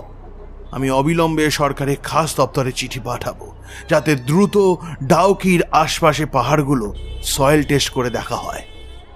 যদিও ওই পাহাড়গুলো লাভা থেকে তৈরি এমন কোনো প্রমাণ এখনো পাওয়া যায়নি, তাও বলা তো যায় না। যে হারে গ্লোবাল ওয়ার্মিং সমগ্র বিশ্বে ক্লাইমেটকে পরিবর্তন করে দিচ্ছে, তাদের কিছুই অসম্ভব নয়। সরকার যদি আমার চিঠিকে গুরুত্ব না দেয়, সেক্ষেত্রে হয়তো আমাকে এই ফিল্ডে নামতে হতে পারে। তার দরকার হবে বলে মনে হচ্ছে না, কারণ ওই তল্লাটে আমার এক বন্ধু আর্কিওলজিক্যাল বিভাগের রয়েছে, তার কাছে সাহায্য পাবো আশা করি। সৌরেন চক্রবর্তীর এইটুকু সাহায্যই আমাদের কাছে অনেকটা ছিল। আমি ওকে বললাম, তথ্যগুলো দিয়ে সাহায্য করার জন্য আপনাকে অনেক ধন্যবাদ। যদি ভবিষ্যতে কোনো সমস্যায় পড়ি তাহলে আপনাকে আবার জ্বালাতে আসবো, কিছু মনে করবেন না প্লিজ। আপনার ফোন নাম্বারটা আমায় দিয়ে যান। আমার ফোন নাম্বার আমি আপনাকে দিতে পারবো না। যদি কিছু তথ্য পাই অবশ্যই ফোনে আপনাকে জানিয়ে দেব, যদিও অন্য কোথা থেকে সেক্ষেত্রে ফোন করব। আচ্ছা, ধন্যবাদ। হাত জোড় করে নমস্কার জানালেন সৌরেন চক্রবর্তী। এরপরে আর সুধাদার দোকানের সামনে দাঁড়িয়ে থাকার কোনো মানে হয় না। সর্বজিৎকে বিদায় জানিয়ে আমি বাড়ি ফেরার বাস ধরলাম। বাড়ি ফিরেই আমার স্ত্রীর সাথে অকারণেই দারুণ অশান্তি হয়ে গেল। মাথা এতটাই গরম হয়ে গেল যে এই সামান্য ঝগড়াতেও মুখ থেকে খারাপ কথা বেরিয়ে এলো। এক পর্যায়ে সেই অশান্তি কান্নাকাটির জায়গায় পৌঁছে গেল। বাধ্য হয়ে বেরিয়ে এলাম বাড়ি থেকে। হঠাৎ কানের পাশে কেউ যেন ফিসফিস করে বলল, মদ খেলেই শান্তি পাব। পকেট হাতড়ে দেখলাম 1,000 টাকা পড়ে আছে। হঠাৎ মনে হলো শুধু নিজের কথাই ভাবি। আমার আশেপাশে যে যেখানে আছে জাহান্নামে যাক। একটা সস্তার হাফ মদের বোতল আর কাবাব কিনে নিজের বাড়ির চেম্বার ঘরটায় এসে ঢুকলাম। পেট খালি থাকায় দুপেক পেটে যেতেই প্রচণ্ড নেশা হয়ে গেল। কাবাব চিবিয়ে ঘরের মধ্যে থু থু করে মাংসের ছিবড়ে ফেলতে লাগলাম। আমি যেই ঘরে কখনো আগে মদ খাইনি তা কিন্তু নয়, কিন্তু আজ যেগুলো করতে লাগলাম তা আগে কখনো করিনি। অনেকটা নেশা করে থাকার ফলে প্রচণ্ড প্রস্রাবের বেগ হলো। ইচ্ছে হলো না উপরে বাথরুমে গিয়ে প্রস্রাব করি। আবার কারো ফিসফিসানি শুনতে পেলাম, আরে এখানেই করে ফেল, এখানেই কর, কিচ্ছু হবে না, কর কর কর, আরে কর না। অত নেশার মধ্যেও শরীরটা যেন শিউরে উঠল, ভীষণ ভয় করতে লাগলো। কারা কথা বলছে আমার কানে কানে এসে। ভয় ভয় বেরিয়ে এলাম চেম্বার ঘর থেকে। ঘরে ফিরে দেখলাম টেবিলে রাতের খাবার রেখে বউ শুয়ে পড়েছে। দুগ্রাস ভাত মুখে দিতেই সারা শরীরটা গুলিয়ে উঠল। খাওয়ার টেবিলের পাশেই হড়হড় করে বমি করে দিলাম। আরেক প্রস্থ চেঁচামেচি ঝগড়া শুরু হয়ে গেল। তখন আমি প্রায় অজ্ঞান, ঝগড়া করার শক্তিটুকু নেই। কোনো মতে মুখটা ধুয়ে খাটে গিয়ে শুয়ে পড়লাম। হরমাস জ্বালিয়ে খেলো, ছাইপাশগুলো গিলে আর বমি করার জায়গা পেল না। ওদিকে চেঁচামেচি করতে লাগলো আমার স্ত্রী। এই রাত দুপুরে কারি বা বমি পরিষ্কার করতে ভালো লাগে। কি গো, আর কত ঘুমাবে? ছেলের বাস ভাড়াটুকু বের করে রাখতে পারোনি? পরের দিন সকালেও ঘুমের ঘোরে বউয়ের চেঁচামেচির শব্দ কানে এলো। আমি ছেলের স্কুলের বাস ভাড়া না রেখেই ঘুমিয়ে পড়েছি। বউ দেখছে মানিব্যাগেও তেমন টাকা পয়সা কিছু নেই। ঘুম ভাঙল সকাল 10:30টার সময়। মাথা তখনও ভার হয়ে আছে, মাঝে মাঝে মাথাটা ঘুরেও যাচ্ছে। গা বমি বমি ভাবটা কিছুতেই যেতে চাইছে না। ঘুমের ঘোর আসতে চাইছে, কিন্তু চোখ বুজলেই গা গুলিয়ে উঠছে। এই পরিস্থিতিতে মেজাজটা খিটখিটে হয়ে উঠল। বাপ্পাদা আমায় প্রচুর ক্লায়েন্ট দেয়। ওর নিজের উপকার হওয়ার পর থেকে আমায় বেশ বিশ্বাস করে। ও একজন ক্লায়েন্টকে আমার ফোন নাম্বার দিয়েছিল। বেলা 12টা নাগাদ তার ফোন এলো। সে জিজ্ঞেস করলো, আচ্ছা, আমি কি মিস্টার মুখার্জির সঙ্গে কথা বলছি? বাপ্পা দাস আপনার ফোন নম্বরটা আমায় দিয়েছেন। আমার মেয়ের কুষ্টিটা একটু বিচার করাতে চাই। অন্য সময় হলে আমি এই প্রস্তাব লাফিয়ে নিয়ে নিতাম, কিন্তু আজ যে কি হলো আমার। লোকটাকে বেশ কড়া গলায় বললাম, রাখুন তো দাদা ফোনটা, আপনি আর আপনার মেয়ে ডুবে মরুন গে যান। সব শুনতে পেলাম ওপাশ থেকে ভদ্রলোক বলছেন, অভদ্রভাবে কথা বলার অধিকার আপনাকে কে দিয়েছে? যত সব জানোয়ার। কথা বলতে বলতে উনি ফোনটা কেটে দিলেন। না হলে আমার মুখ থেকে হয়তো আরও কিছু অভদ্র ভাষা বেরোতো। ভদ্রলোককে আবার ফোন করে যে কিছু বলবো তেমন ইচ্ছে আর হলো না। দুপুরের দিকে খাওয়া দাওয়া সেরে শরীরটা একটু ঠিক হলো। তখনই এলো বাপ্পাদার ফোন। ও বলল, আরে মনু, তুই এরকম অভদ্র হয়ে গেলি কবে থেকে বলতো? একজন ভদ্রলোককে তোর নাম্বারটা দিয়েছিলাম, তার সঙ্গে নাকি তুই বাজে ব্যবহার করেছিস। হ্যাঁ, এরকম চলতে থাকলে কিন্তু আর তোর কাছে কাউকে আমি পাঠাতে পারবো না। এ সমস্ত ক্ষেত্রে হয়তো আমার অনুশোচনা হওয়ার কথা, কিন্তু তেমন কিছুই হলো না। উল্টে আমি বাপ্পাদাকে বললাম, এই বাপ্পাদা, এই নিজেকে ম্যান মেকার ভাবছো নাকি? তোমার দয়ায় আমার সংসারও চলে না। তুমি ক্লায়েন্ট না পাঠালে আমার ক্লায়েন্ট হবে না, সেই ভাবনা নিয়ে বসে থেকো না।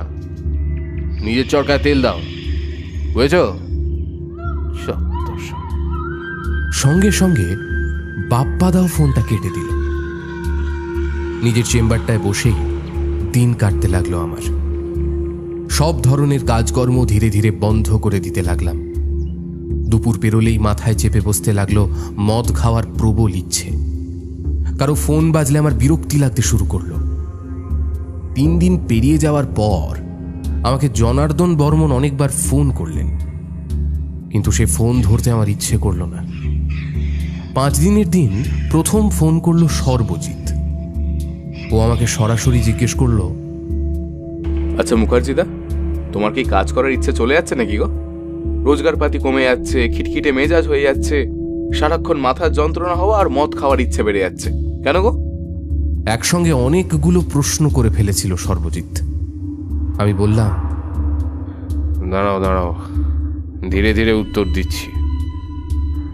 দেখো, একমাত্র মাথার যন্ত্রণাটা বাদ দিয়ে এই যে যতগুলো উপসর্গের কথা তুমি বললে, সব উপসর্গগুলোই আমার মধ্যে দেখা দিচ্ছে।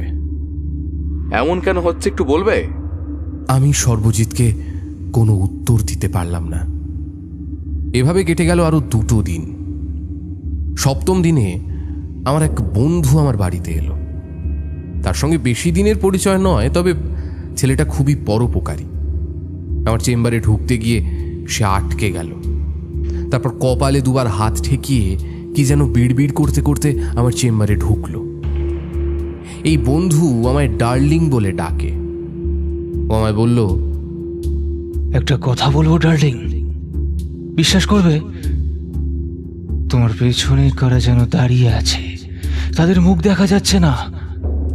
তারা উঠে এসেছে গভীর অন্ধকার থেকে। ওরা তোমার সর্বস্ব কেড়ে নেবে, তারপর প্রত্যেক দিন তোমার মনে হবে মরে যাই।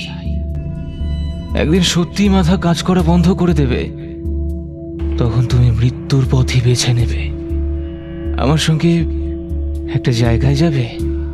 আমি এই 7 দিন যেন একটা ঘোরের দুনিয়ায় বেঁচেছিলাম। সকাল সন্ধে মদ খাচ্ছিলাম, এই ঘরটার মধ্যেই সমস্ত নোংরা আবর্জনা ফেলছিলাম, এমনকি প্লাস্টিকের প্যাকেটে প্রস্রাব করে সেটাও জমিয়ে রাখছিলাম। খুব খারাপ কিছু একটা আমার উপর অধিকার কায়েম করেছে, এটা বুঝতেও আমার কোনো অসুবিধে হলো না। বন্ধুকে বললাম, হ্যাঁ হ্যাঁ, আমি রাজি তোমার সঙ্গে যেতে। আমার বন্ধু আমার ঘর থেকে বেরিয়ে কাউকে একটা ফোন করলো। আমি শুনতে পেলাম ও বলছে, আজ মঙ্গলবার, আসছে বৃহস্পতিবার ওকে নিয়ে যাব, তাই তো? একটা সময় আমার বন্ধু ফোনটা কেটে দিয়ে ঘরে ঢুকলো। আমায় জিজ্ঞেস করলো, বৃহস্পতিবার তুমি ফাঁকা আছো তো ডার্লিং? আমি আজকাল যে কোনো বারই ফাঁকা আছি। ঠিক আছে, আমার 2 হুইলারটায় করে 2 বন্ধু যাব এক জায়গায়। দেখো, সেখানে গিয়ে তোমার ভালো লাগবে, তোমার অনেক সমস্যার সমাধান হয়ে যাবে।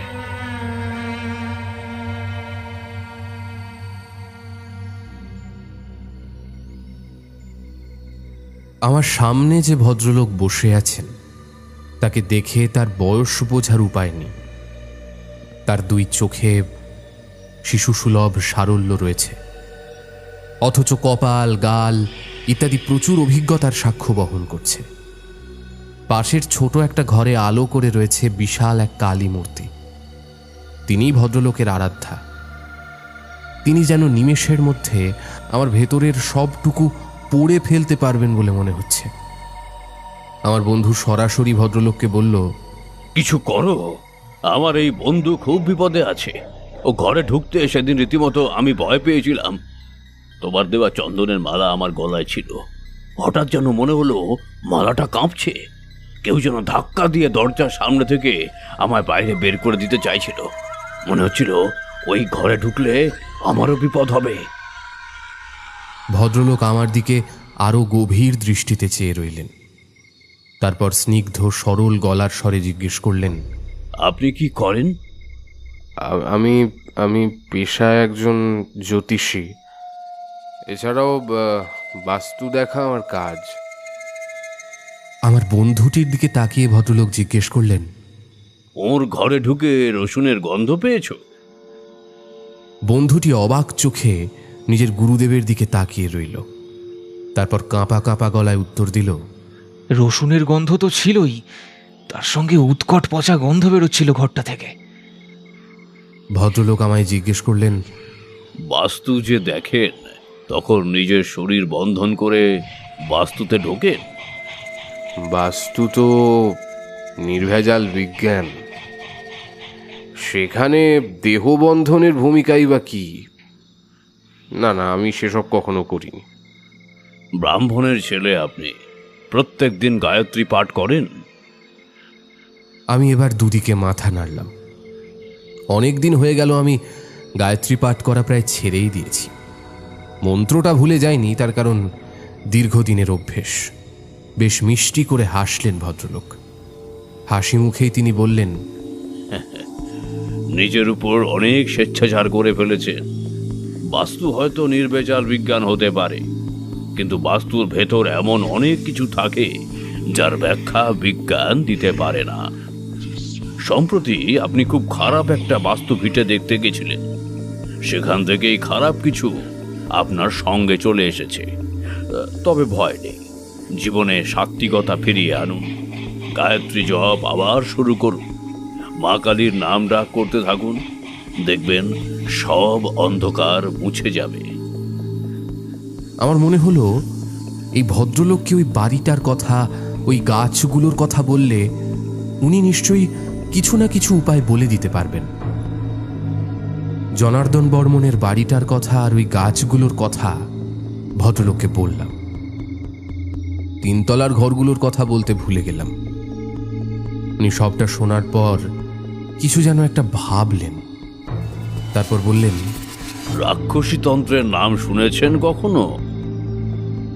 বিকেল পার করে সন্ধে নেমে আসছিল। একজন বয়স্কা মহিলা মায়ের মন্দিরে শঙ্খ বাজাচ্ছিলেন। আমি রাক্ষসী তন্ত্রের কথা কখনোই শুনিনি। তন্ত্রমন্ত্র নিয়ে অতিরিক্ত নাড়াঘাটাও করার ইচ্ছে হয়নি আমার কখনো। ভদ্রলোককে সরাসরি জানালাম এমন নাম আমি আগে কখনো শুনিনি। ভদ্রলোক বলতে শুরু করলেন, তন্ত্রের মতো বৃহৎ বিষয় জানার যোগ্যতা বা ক্ষমতা আজ অবধি কারোরই হয়নি। তন্ত্র কথার অর্থ তনুকে ত্রাণ করা, বা সহজ ভাষায় বলতে গেলে শরীরকে রক্ষা করা। এই রাক্ষসী তন্ত্রের নামটা শুনলে মনে হবে এ যেন রাক্ষস খক্ষস বহুত পিশাচ এসবের কথাই বলছে। তা কিন্তু নয়। শতাব্দী প্রাচীন ভেষজ উদ্ভিদ বিজ্ঞান এবং আয়ুর্বেদ নিয়ে নানান বিষয় ব্যাখ্যা করা হয়েছে এই তন্ত্রে। এই তন্ত্রের সঠিক অভ্যাসে মানুষের দুরারোগ্য ব্যাধিও দূর হয়, আবার এরই প্রভাবে অকালে মানুষের প্রাণও যায়। নিম, তুলসী ইত্যাদি গাছের যেমন পরিবেশ থেকে শুভত্বকে আকর্ষণ করার ক্ষমতা আছে, তেমনি বেশ কিছু গাছড়া আছে যেগুলো পরিবেশের অশুভ জিনিসকে বেশি আকর্ষণ করে।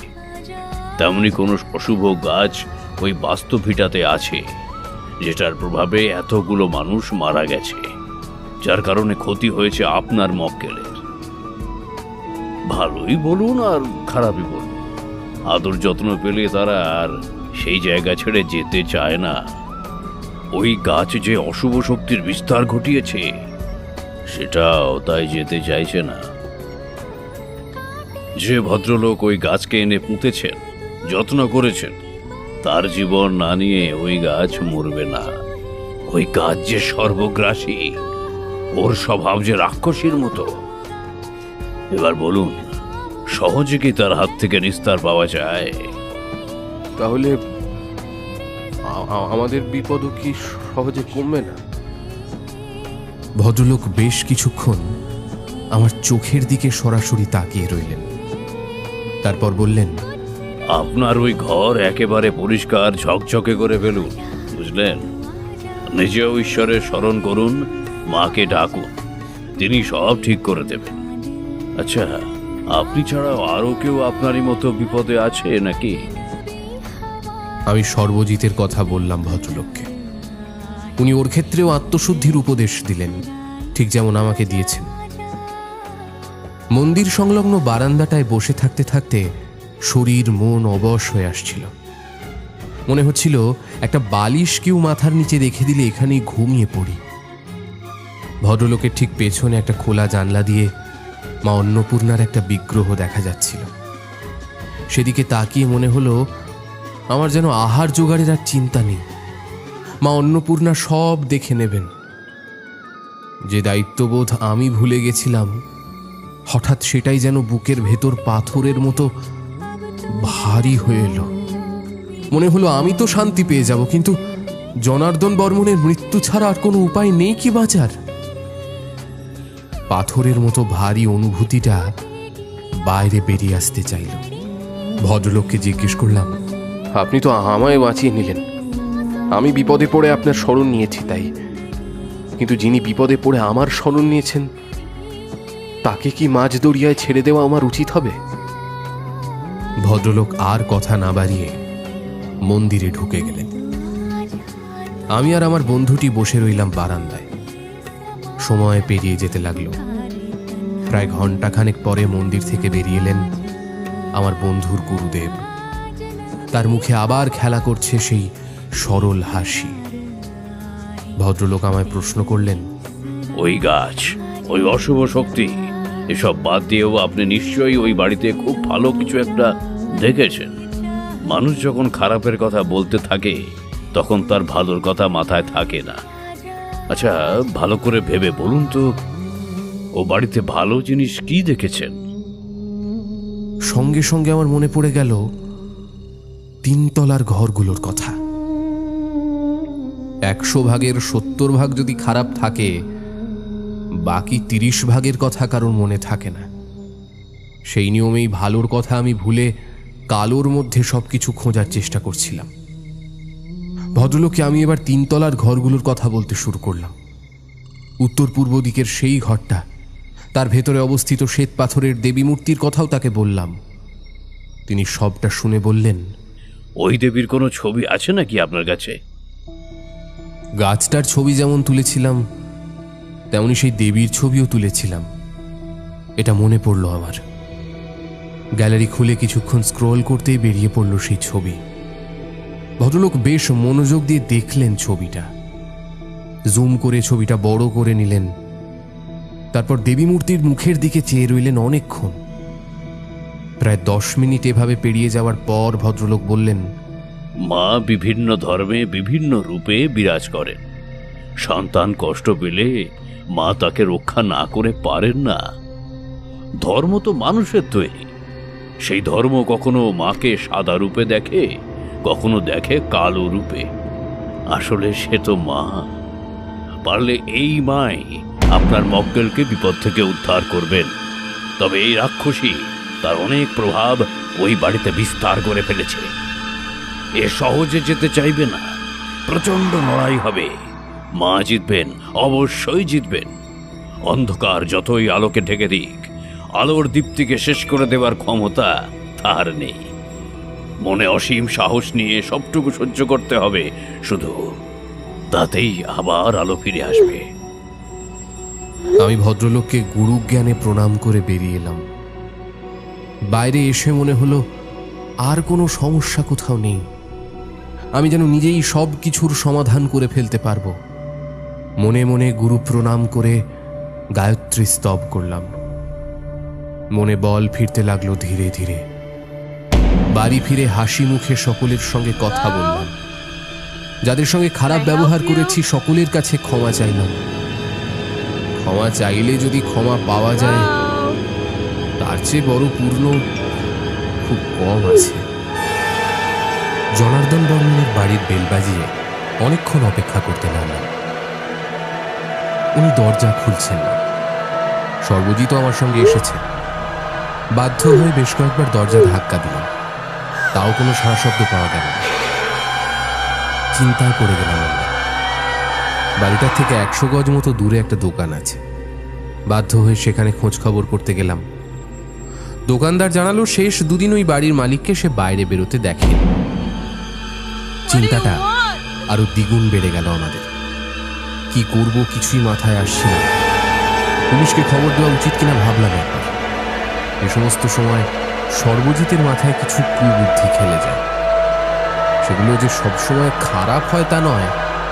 ও আমার কানে ফিসফিস করে বলল, মুখার্জিদা, এই গঙ্গার পাড় থেকে এই বাড়ির পিছন দিকটা পাঁচিলটা একেবারে পরিষ্কার দেখা যায়। চলো সেদিকটা গিয়ে দেখি এই বাড়িতে ঢোকার অন্য কোনো রাস্তা আছে কিনা। অন্যের সম্পত্তিতে বিনা অনুমতিতে ঢোকা এক ধরনের ক্রাইম। প্রথমে সর্বজিতের বুদ্ধিটা হাওয়ায় উড়িয়ে দিলেও পরক্ষণই মনে হলো, কাউকে বাঁচানোর জন্য যদি ক্রাইম করে থাকি, সেটা আদৌ ক্রাইম বলে বিবেচনা করা হবে কি? আমরা দুজন খুব ধীর পায়ে বাড়িটার পেছন দিকের পাঁচিলটার সামনে এসে দাঁড়ালাম। এদিকে জমাদারদের ঢোকার একটা দরজা আছে। দরজাটা ভেতর থেকে তালা দেওয়া হলেও বার দুয়েক ধাক্কা দিতে কড়া সময় তালা ভেঙে পড়ল। খুব আস্তে আস্তে গুটি গুটি পায়ে আমরা দুজন বাড়িটার মধ্যে ঢুকলাম। বাড়ির ভেতর বিরাজ করছে শ্মশানের নিস্তব্ধতা। রান্নাঘরের পেছন দিকের দরজাটা খোলা। ওই দরজা দিয়ে বাড়ির ভেতর ঢোকা যায়। বাড়ির ভেতরে ঢুকলাম দুজন।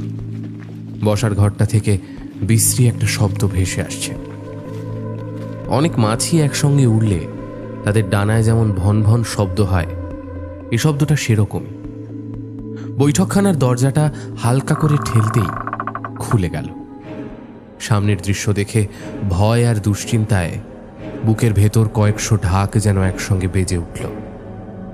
দেখলাম নিস্তেজ হয়ে চেয়ারে এলিয়ে পড়ে আছেন জনার্দন বর্মন। ওর ঠোঁটের কস থেকে লালা গড়িয়ে পড়ে শুকিয়ে গেছে।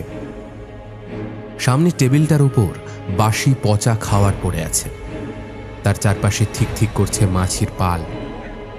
টেবিলের উপর প্রায় শেষ হয়ে যাওয়া একটা মদের বোতল।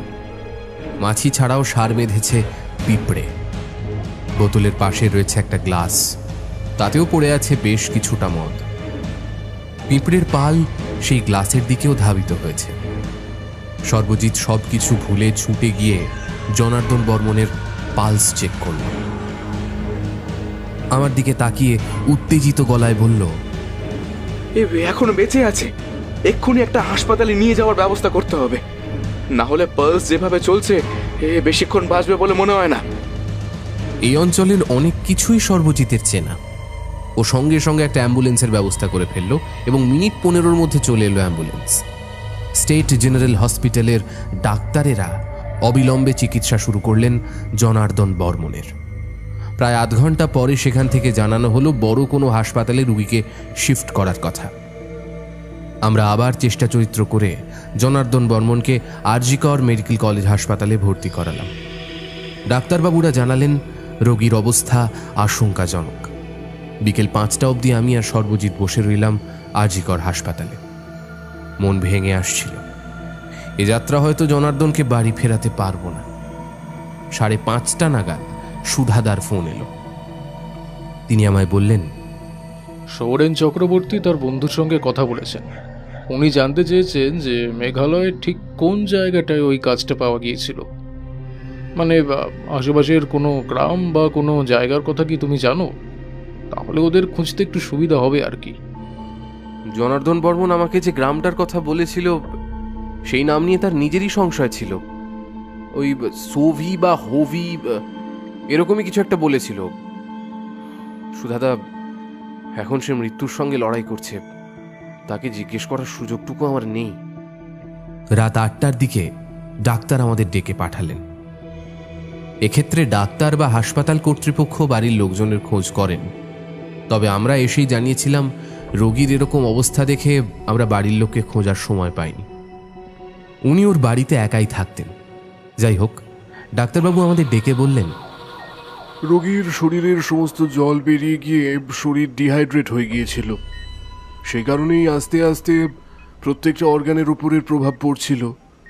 2 বোতল স্যালাইন চলার পরে পালস রেট আর হার্ট রেট এখন অনেকটা স্বাভাবিক। রোগীর জ্ঞান ফিরেছে। আপনারা চাইলে ওর সঙ্গে দেখা করতে পারেন, তবে একটা জিনিস মাথায় রাখবেন, এখন রোগীকে বেশি কথা না বলানোই ভালো। ওকে। আমার হাতটা ধরে বাচ্চাদের মতো ফুঁপিয়ে ফুঁপিয়ে কাঁদতে লাগলেন জনার্দন বর্মন, আর বারবার বলতে লাগলেন আমি না থাকলে উনি এ যাত্রায় বাঁচতেন না। ওর শ্যালকের ফোন নাম্বার আমায় দিয়ে বললেন একবার তাদের সঙ্গে আমি যেন যোগাযোগ করে নিই। ডাক্তারবাবু কথা বলতে বারণ করেছিলেন, তবে আমার মন সায় দিল না। কৌতূহলবশত জিজ্ঞেস করেই ফেললাম, আচ্ছা, হঠাৎ আপনার হয়েছিলটা কি? মানে চারদিকে খাবার দাবার ছড়িয়ে ছিটিয়ে ওভাবে বৈঠকখানার চেয়ারটায় বসেই বা ছিলেন কেন? জনার্দন বর্মন বেশ কষ্ট করে নিচু স্বরে বললেন, পরশু বিকেলে আমার কাছে মেঘালয় থেকে একটা ফোন আসে। ফোন করেছিল উজন বড়ুয়ার ভাই। সে জানালো তার দাদা আর নেই। সমস্ত শিরা উপশিরা ফেটে বিভৎসভাবে উজনের মৃত্যু হয়েছে।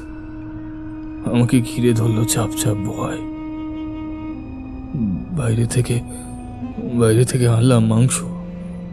বহুদিন পর আলমারি থেকে বের করলাম মদের বোতল।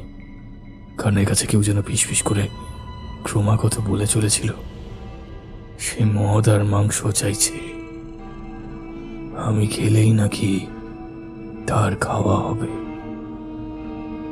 পশুর মতো দু হাতে খেতে লাগলাম সেই মাংস, পান করতে লাগলাম নিট মদ। হঠাৎ দেখলাম সামনে কালো কালো সব ভয়ঙ্কর ছায়ামূর্তি এসে দাঁড়িয়েছে। তাদের অসীম খিদে। টেবিলের ওপর রাখা মাংসের ওপর তাদের লোভ নেই, বরং মাটিতে পড়ে থাকা উচ্ছিষ্ট ময়লা মাংসগুলো বড় বড় জিভ বার করে তারা চাটতে লাগলো। সেই দৃশ্য দেখে আমি নিজে থেকে বেশ খানিকটা মদ মাটিতে ঢেলে দিলাম। ওদের মধ্যে কাড়াকাড়ি মারামারি লেগে গেল সেই মদ শুষে খাওয়ার জন্য। সে কি বিভৎস ভয়ঙ্কর দৃশ্য! ওই ওই ওই ওই ছায়ামূর্তিগুলোর মধ্যে আমি দেখতে পেলাম আমার বন্ধু উজ্জ্বল মুখ। সে যেন আমাকে বলতে চাইছে, আমার মৃত্যু যতক্ষণ না হচ্ছে এই পিশাচের মাঝেই আমি আটকে থাকবো। আমাকে বাঁচান মুখার্জিবাবু, আমাকে বাঁচান, আমাকে বাঁচান। আমি জনার্দন বাবুকে আশ্বস্ত করলাম, আমার জীবন থাকতে তার কোনো ক্ষতি আমি হতে দেব না। রাতটা আমাদের কোনো রকমে কাটিয়ে দিতে হবে। অশুভ শক্তির সঙ্গে কিভাবে লড়াই করা যায় সেই ফন্দিটা আমার মাথায় এসে গেছে। দয়াময়ী কৈবল্যদায়িনী মা কালী যদি সহায় হন, তাহলে যে কোনো বাধা আমি অতিক্রম করে যেতে পারি। সকাল 10টা নাগাদ খুব সন্তর্পণে ঢুকলাম জনার্দন বর্মনের বাড়ির ভেতর। এই 10টার সময়ও বাইরে প্রখর রোদের টেকা দায়, আর তেমনই গরমে ঘামে সারা শরীর জবজবে হয়ে আছে। অথচ আশ্চর্য ব্যাপার, বাড়ির ভেতর ঢুকতেই এক রাশ ঠান্ডা বাতাস এসে সারা শরীর হিম করে দিল। খুব শীত করতে লাগলো আমাদের, কাঁপতে লাগলো আমার আর সর্বজিতের সারা শরীর। ঠকঠকানিতে যেন দাঁতে দাঁত লেগে যাওয়ার জোগাড় হলো। সর্বজিৎ বলে উঠল, ওরে ওরে কি ঠান্ডা গো, কি ঠান্ডা। মনে পড়ল আমার সেই বন্ধুর গুরুদেবের কথা। মনে মনে আঙুলের কর গুনে 10 বার গায়ত্রী জপ করলাম। ব্যাগ থেকে বের করলাম 5মুখী রুদ্রাক্ষের একটা মালা। সেটা পরিয়ে দিলাম সর্বজিতের গলায়। আমার কাছে মন্ত্রশক্তি আছে, কিন্তু ওর কাছে নেই। ওর দায় আমার। দুতলা থেকে ভেসে আসছে বিচিত্র সব শব্দ। কার যেন ফিসফিস করে কথা বলছে, খিক করে হাসছে। সে হাসিতে ঝরে পড়ছে ব্যঙ্গ। সেই ব্যঙ্গের হাসি যেন বলতে চাইছে, কিচ্ছু করতে পারবে না আমাদের। ওই গাছ নরক থেকে আমাদের ডেকে এনেছে। আমরা পরম শান্তিতে এখানে আছি। তোমার ক্ষমতা থাকলে আমাদের এখান থেকে তাড়িয়ে দেখাও। এ যেন প্রতিদ্বন্দ্বিতার আহ্বান। আস্তে আস্তে আমরা উঠতে লাগলাম সিঁড়ি ভেঙে। ওই চরম নারকীয় নিস্তব্ধতার মধ্যে নিজেদের পায়ের শব্দই নিজেদের ভেতর ভয় ঢুকিয়ে দিতে লাগলো। সর্বজিৎ আমার পেছন থেকে ভয়ার্ত গলায় বলল, দাদা দাদা এখান থেকে পালিয়ে চলো, আমাদের জীবন নিয়ে ফিরতে হবে না, পালিয়ে চলো। কাদের যেন পায়ের শব্দ শুনতে পেলাম। তারা ধীরে ধীরে নেমে আসছে সিঁড়ি দিয়ে। এই সকালবেলাতেও বাড়ির ভেতর থেকে এক বিন্দু সূর্যের আলো কোথা থেকে এসে পড়ছে না। গাঢ় অন্ধকারে ঢেকে আছে সিঁড়িটা। বাধ্য হয়ে দুজনেই মোবাইল ফোনের টর্চটা জ্বালিয়ে ফেললাম। তাতে যেন অন্ধকার আরো রহস্যময় হয়ে উঠল। ভয়ঙ্কর বিভৎস সব কালো ছায়া আমাদের আলিঙ্গন করতে চাইল। সে আলিঙ্গন মানেই মৃত্যু। একবার তারা যদি জড়িয়ে ধরে, সেই নাগপাশ সহজে মুক্ত করা যায় না। একমাত্র প্রাণের বিনিময়ে তার থেকে মুক্তি পাওয়া যায়। সেই ভয়ঙ্কর ছায়ামূর্তিদের গলা থেকে বেরিয়ে আসতে লাগলো বিভৎস চিৎকার। তারা সফল হতে পারছে না। মৃত্যুর পাশে তারা জড়িয়ে ফেলতে পারছে না আমাদের। শোনা যেতে লাগলো তাদের বুক ফাটা চিৎকার আর গোঙানি। সর্বজিতের ভয়ার্ত গলার স্বর শুনে আমি সঙ্গে সঙ্গে পিছন ঘুরলাম। ওর হাতে তৈরি হয়েছে একটা বড় ধরনের ক্ষত, যেন 4টে আঙুলের ধারালো নখে কেউ খামচে ওর হাতের মাংস তুলে নিয়েছে। সেখান থেকে বেরিয়ে আসছে রক্তের ধারা। আমি পকেট থেকে রুমালটা বের করে ক্ষতস্থানটা শক্ত করে বেঁধে দিলাম। এতে রক্ত পড়া কিছুটা কমলেও যন্ত্রণা কমতে চাইল না। আরো বিস্মিত হলাম একটা জিনিস দেখে। রক্তের ফোঁটা সিঁড়িতে পড়া মাত্র কেউ যেন শুষে নিচ্ছে সেটা। আমারও এক মুহূর্তের জন্য মনে হলো আমি সামান্য একজন জ্যোতিষী, এত বড় অতিপ্রাকৃত শক্তির সঙ্গে লড়াই করার ক্ষমতা আদৌ কি আছে আমার কারণে সর্বজিৎকেও সমস্যায় পড়তে হলো। আর এখানে নয়, এখান থেকে পালিয়ে যাওয়াই ভালো। ভুল যে করেছে শাস্তিও তারই প্রাপ্য। মাঝখান থেকে নিজের জীবনে বিপদ ডেকে আনার কোনো মানে হয় না। তার ঠিক পরক্ষণই মনে হলো জনার্দন বর্মনের কথা, তার সেই করুণ আরতি। সে বাঁচতে চাইছে। আমি সর্বজিতের কাঁধে হাত রেখে বললাম, তুমি এ বাড়ির নিচে গিয়ে আমার জন্য অপেক্ষা করো, আমি কাজ শেষ করে আসছি। সর্বজিৎ যন্ত্রণা সহ্য করেও রাগের গলায় চেঁচিয়ে উঠল, তুমি কি পাগল টাগল হয়ে গেছো নাকি? হ্যাঁ, আমি তোমায় এখানে কোনো মতেই একা ফেলে যাব না। যদি যদি কিছু হওয়ার থাকে তাহলে দুজনের একসঙ্গেই হোক, আর যেতে হলে দুজনে একসঙ্গেই যাবো। আচ্ছা, তবে তাই হোক। দোতলার বারান্দায় পা রাখা মাত্র সারা শরীর কেমন যেন জমে যেতে চাইল। কানের পাশে কারা যেন বিকট শব্দ করে হাসছে, কিন্তু তাদের দেখা যাচ্ছে না। গুনগুন করে কারা যেন কথা বলে যাচ্ছে, সে ভাষা আমার বোধগম্য হচ্ছে না। খুব সাবধানে আমরা এগোতে লাগলাম সেই ছাদটার দিকে, যেখানে আছে সেই বিষাক্ত গাছগুলো। পচা দুর্গন্ধে সারা শরীর পাক দিয়ে উঠতে চাইছে। মনে হচ্ছে সমস্ত কিছু আজ গলা দিয়ে বেরিয়ে আসবে। দাঁতে দাঁত চেপে সেই কষ্ট সহ্য করতে করতে এগিয়ে গেলাম ছাদটার দিকে। ছাদের আগে বারান্দায় যে জায়গাটায় ফাটল ধরেছিল, সেখানে পা রাখতেই মরমর শব্দ করে ভেঙে পড়ল বারান্দার একটা দিক। সর্বজিৎ আমার হাত ধরে না টানলে হয়তো বারান্দার সঙ্গেই ধসে পড়তাম একতলায়। খুব জোর বেঁচে গেছি। বুকের মধ্যে কেউ এক নাগারে হাতুড়ি পিটছে। চোখ বন্ধ করে একবার মা দয়াময়ীকে স্মরণ করলাম। নিমেষের মধ্যে মনে হলো আমি সব বাধা অতিক্রম করতে পারবো। চোখ তুলে তাকাতেই দেখলাম এটা মনের ভ্রমও হতে পারে।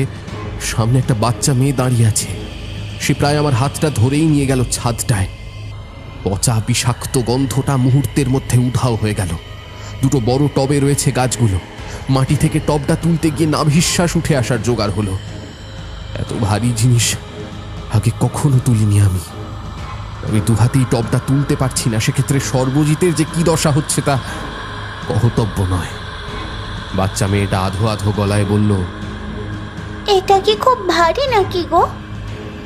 তারপর সে এসে দুটো টবের গায়ে শুধু হাত রাখলো, বলল, কই ভারী, নাও নাও তাড়াতাড়ি ওঠাও, দেরি হয়ে যাচ্ছে তো।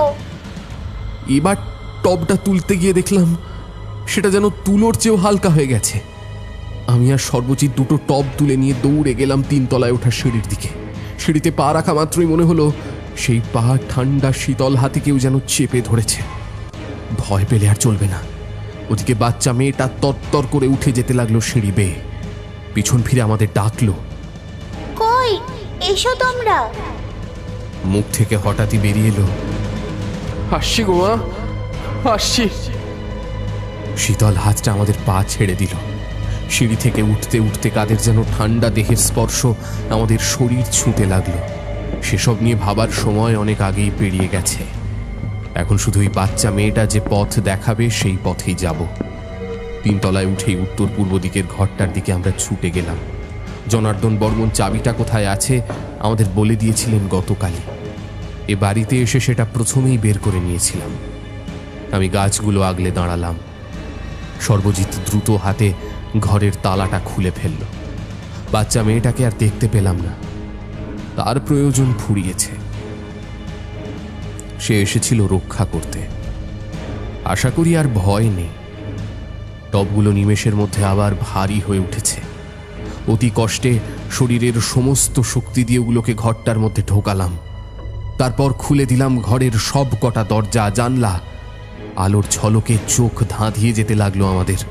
তার মধ্যেও দেখতে পেলাম মাটি ফুঁড়ে বেরিয়ে আসছে গাছটার শিকড়। সেগুলোও ভীষণ জ্যান্ত, কেঁচো জাতীয় পোকার মতো কিলবিল করছে শিকড়গুলো। ঘরের বাইরে থেকে ভেসে আসছে ভয়ঙ্কর আর্তনাদ। মনে হচ্ছে অনেকগুলো মানুষকে যেন একসঙ্গে পুড়িয়ে মারা হচ্ছে। আগুনের প্রচণ্ড তাপে অসহ্য জ্বালা পোড়ায় তারা চিৎকার করছে। সেই চিৎকার শুনে কানে হাত চেপে দাঁড়িয়ে রইলাম আমি আর সর্বজিৎ। গাছের জীবন্ত শিকড়গুলো কোনো এক অজানা কারণে পুড়ে যেতে লাগলো। বিশ্রী গন্ধে বাতাস ভারী হয়ে গেল। প্রাণহীনভাবে নেতিয়ে পড়তে লাগলো গাছের কাণ্ড পাতা। ধীরে ধীরে ঘরের আলো স্বাভাবিক হয়ে আসতে শুরু করলো। দেখলাম ঘরের মধ্যে কেবল টব দুটোই পড়ে আছে, তাতে কোনো গাছের অস্তিত্ব নেই। পড়ে আছে শুধু কালো ছাই। উত্তর পূর্ব দিকের ঘরের দরজাটা খোলা রেখেই আমরা দোতলায় নেমে এলাম। বারান্দায় এসে পড়েছে কড়া রোদ। আর দুশ্চিন্তা নেই, সব ঠিক হয়ে গেছে। বাড়িটায় তালা দিয়ে আমরা বাইরে বেরিয়ে এলাম। রাক্ষসী তন্ত্রের মতো অজানা তন্ত্রের কথা অনেকেই জানে না। ভেষজ উদ্ভিদ যে কতটা ভয়ঙ্কর হতে পারে তা নিজের চোখে না দেখলে হয়তো বিশ্বাস করতাম না। সুধাদার মারফত সৌরেন চক্রবর্তী জানিয়েছেন, হবিমারাং নামে মেঘালয়ের পাহাড়ি উপত্যকায় একটা গ্রাম আছে। সেই গ্রাম ভেষজ উদ্ভিদের ব্যবহারের জন্যই একসময় প্রসিদ্ধ ছিল। এখনকার জেনারেশন অবশ্য সেসব নিয়ে মাথা ঘামায় না। মেঘালয়ের পাহাড়ি উপত্যকার ওই মাটিতে এই ধরনের অদ্ভুত গাছ জন্মানো অসম্ভব। তবু ওই যে হবিমারাং বিখ্যাত হয়েছিলই তার অদ্ভুত ভেষজ উপাদানের জন্য। বহুকাল আগে সেখানে রহস্যবিদ্যা, জাদু এসবেরও প্রভাব ছিল। তাই এক্ষেত্রে দুয়ে দুয়ে চার করে নেওয়াই যায়। যে গাছটা প্রকৃত শক্তির কাছে তার হার মেনেই গেছে, তাকে নিয়ে আর ভেবে লাভ নেই, বরং এখন কাজে ফেরাই ভালো। সর্বজিতের হাতের ক্ষতটা ধীরে ধীরে ঠিক হয়ে গেছে। ডাক্তারের অনুমান কোনো পশুর নখের আঁচড় ওটা। অ্যান্টির্যাবিস, টিটেনাস সবই দেওয়া হয়েছে ওকে। ক্ষত শুকোনোর জন্য অ্যান্টিবায়োটিক খেতেও দেওয়া হয়েছে। জনার্দন বর্মন ফিরে গেছে তার বরানগরের বাড়িতে। আমি ওকে উপদেশ দিয়েছি বাড়ির সমস্ত ঘর পরিষ্কার পরিচ্ছন্ন রাখতে, আর 3 তলার উত্তর পূর্ব দিকের ঘরে যে দেবী মন্দির রয়েছে সেই দেবীর নিত্য পূজা করতে। এই দেবী তা নিয়ে আমার মধ্যে গভীর আগ্রহ রয়েছে। অনেক চেনা পরিচিত মহলেই ছবি দেখানোর পরেও তারা চিনতে পারেননি। কিছু প্রশ্নের উত্তর হয়তো কখনোই পাওয়া যায় না, তাই সেসব প্রশ্নের উত্তর অজানা থাকাই ভালো। প্রায় মাস 3 পেরিয়ে গেছে। হঠাৎ একদিন আমার চেম্বারে এলেন জনার্দন বর্মন। ওর সঙ্গে ফর্সা লম্বা চেহারার একজন সৌম্যকান্তি বয়স্ক ভদ্রলোক এসেছেন। জনার্দন বর্মন ভদ্রলোকের সঙ্গে আমার পরিচয় করিয়ে দিলেন। এই যে মিস্টার মুখার্জি, ইনি হলেন আমার বন্ধু সুদর্শন মজুমদার, অখিল মজুমদারের ছোট ভাই। ওই দেবী সম্পর্কে আপনার জানার আগ্রহ ছিল। আমার এই বন্ধুটা অনেক কিছু জানে, সেই কারণেই ওকে এখানে এনেছি। আমি ভদ্রলোকের দিকে তাকিয়ে হাত জোর করে নমস্কার জানালাম। তারপর বললাম, নমস্কার। ওই দেবী আপনার এই বন্ধুটির প্রাণ বাঁচিয়েছেন, কালান্তক যমকে ফিরিয়ে দিয়েছেন, অদ্ভুত শক্তিশালী ঋণাত্মক গাছগুলোর ক্ষমতা নষ্ট করে দিয়ে আবার শান্তি ফিরিয়ে এনেছেন ওই বাড়িতে। আচ্ছা, কে ওই দেবী যদি একটু বলেন? আজ থেকে প্রায় 45 বছর আগে আমার বড়দা সুশীল মজুমদার ফেরদৌস কাশানির কাছ থেকে মাত্র 3 লাখ টাকা নগদে এই বাড়িটা কেনে। কাশানি বেশ পয়সাওয়ালা লোক ছিল। সেই জন্মসূত্রে ছিল আর্মেনীয়। 750 খ্রিস্টাব্দ নাগাদ আর্মেনীয়রা ভারতে আসে। এরা প্রধানত নদীর আশেপাশে নিজেদের বসতি স্থাপন করেছিল। চুচুড়ায় এরা প্রথম চার্চ তৈরি করে। সময়ের নিয়মে আর্মেনীয়রা খ্রিস্টান বা মুসলিম ধর্ম গ্রহণ করলেও এদের প্রাচীন ধর্মবিশ্বাসে অনেক দেবদেবীর কথা বলা হয়েছে। আর্মেনীয় পৌরাণিক গাথায় পাওয়া যায় শক্তি ও সমৃদ্ধির নানান দেবীদের। তেমনি একজন পৌরাণিক দেবী হলেন নানে। এই নানে হলেন ইচ্ছা শক্তি আর যুদ্ধের দেবী। এই দেবীকে কল্পনা করা হয়েছে সুন্দরী কিশোরী মেয়েদের মতো। অনেকে আবার বাচ্চা মেয়ের সঙ্গে এর তুলনা করেছেন, যার সাজ পোশাক যোদ্ধাদের মতো। এই দেবী নানের মূর্তি প্রতিষ্ঠিত আছে বরানগরের এই বাড়িতে। ফেরদৌস গাসানি ছিলেন সরমাদ গাসানির বংশধর। 1658 নাগাদ সরমাদ গাসানির নাম ভারত জুড়ে ছড়িয়ে পড়ে। কাব্য কবিতার সরমাদের দক্ষতা ছিল অসাধারণ। বড় বড় কবিদের সঙ্গে তার তুলনা করা হয়েছে। সরমাদের রহস্যবিদ্যার প্রতি ছিল দারুণ ঝোঁক। ফেরদৌস গাসানি স্বীকার করেছিলেন সরমাদের যাবতীয় গুণের বিকাশ ঘটিয়েছিলেন এই পৌরাণিক দেবী নানি। যুগের পর যুগ ধরে এই দেবী মানুষকে ঐশ্বর্য আর ক্ষমতা দান করে এসেছেন। উনি যেখানে থাকেন সেখানে অভাব কখনো প্রবেশ করতে পারে না। যে মানুষ তাকে পুজো করে সে সকল যুদ্ধের জয়ী হয়। সরমাদ গাসানির ভুলে দেবী একবার রুষ্ট হন। ফলস্বরূপ সরমাদকে মৃত্যুদণ্ড ভোগ করতে হয়েছিল। লোকমুখে শুনে যায় অরঙ্গজেব তাকে মৃত্যুদণ্ড দিয়েছিলেন। তারপর থেকে কাসানিরা কখনোই দেবীকে, বলা হয় দেবী খোলামেলা জায়গাতে থাকতে পছন্দ করে। বায়ুর সঙ্গে তার সখ্যতা, আলোর সঙ্গে তার মিত্রতা। আলো হাওয়া পর্যাপ্ত পরিমাণে না পেলেই দেবীর শক্তি খর্ব হয়। কোনো রকম পুজো না করেও শুধু প্রকৃতির দুটি তত্ত্বের মধ্যে রাখলেই দেবী তুষ্ট হন। আমরা যখন এই বাড়িতে থাকতাম তখন 3 তলার ঘরগুলো সব খোলাই থাকতো। আমাদের অর্থের অভাব কখনোই হয়নি, বরং দিনে দিনে বেড়েছে। এবার আমাদের সময়ের নিয়মে এক এক করে ওই বাড়ি ছাড়তে হয়েছিল। আমি তো চাকরি সূত্রে অন্যত্রে থাকি। বর্দার ছেলেমেয়েরা অনেক আগেই বাড়িটা ছেড়েছিল। এবার সকলের সম্মতিতে তাই বরানগরের বাড়িটা দাদা জনার্দন বাবুকে বিক্রি করে দিলেন। ভুলে গেলেন ওই দেবীর কথা, বা তাকে কিভাবে রাখতে হবে সেই কথা বলতে। জনার্দন বাবুরও কখনো প্রয়োজন হয়নি 3 তলার ঘরগুলো খুলে দেখার। সেই কারণেই হয়তো দেবীর শক্তি কালের নিয়মে খর্ব হয়েছিল। জনার্দন বর্মন অশুভ শক্তিকে না জেনে ডেকে এনেছিলেন এই বাড়িতে। বদ্ধ ঘরের আড়াল থেকে যুদ্ধের দেবী নানেও সেই অশুভ শক্তির মোকাবিলা করতে পারছিল না। থেমে গেলেন সুদর্শন মজুমদার। আর ওর তেমন কিছু বলার নেই। সমস্ত খারাপের শেষে ভালোই কিছু একটা হয়। পাপ থাকলে পুণ্যও থাকে, অশুভ থাকলেও শুভ থাকে। শুভ অশুভের লড়াইয়ের শেষে শুভই যেতে। যে বাচ্চা মেয়েটা সেদিন আমায় রাস্তা দেখিয়ে নিয়ে গেছিল, বারবার অভয় দিয়েছিল, কোথাও কোনো ভয় নেই, আমার কাছে সে স্বয়ং দয়াময়ী মা কালী।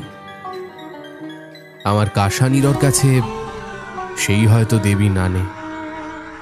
শক্তির কোনো প্রকারভেদ হয় না, বিশেষ করে মাতৃশক্তির প্রকারভেদ যে খুঁজতে চায় সে মূর্খ ছাড়া আর কিছুই নয়। আমি আবার জনার্দন বর্মনকে বললাম,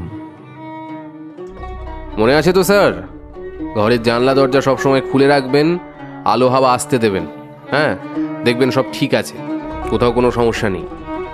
আর ওই অন্ধকার আর কখনো ফিরে আসবে না। জনার্দন বর্মন যেতে যেতে ফিরে এলেন। একটা খাম আমার টেবিলের ওপর রেখে আবার বেরিয়ে গেলেন। তিনি চলে যাওয়ার পর খামটা খুলে দেখলাম তাতে রয়েছে 10টা 500 টাকার নোট, সঙ্গে রয়েছে একটা ছোট্ট চিঠি। তাতে লেখা, আপনার বিশ্বাসের মর্যাদা রাখলাম। আপনি না একদিন বলেছিলেন কেউ সত্যিই সমস্যায় থাকলে আপনি একটা টাকাও নেন না। এই বিশ্বাস থেকেই নেন না যে একদিন তার ভালো হলে সে নিজে এসে টাকা দিয়ে যাবে। ভালো থাকবেন মিস্টার মুখার্জি। জনার্দন বর্মন।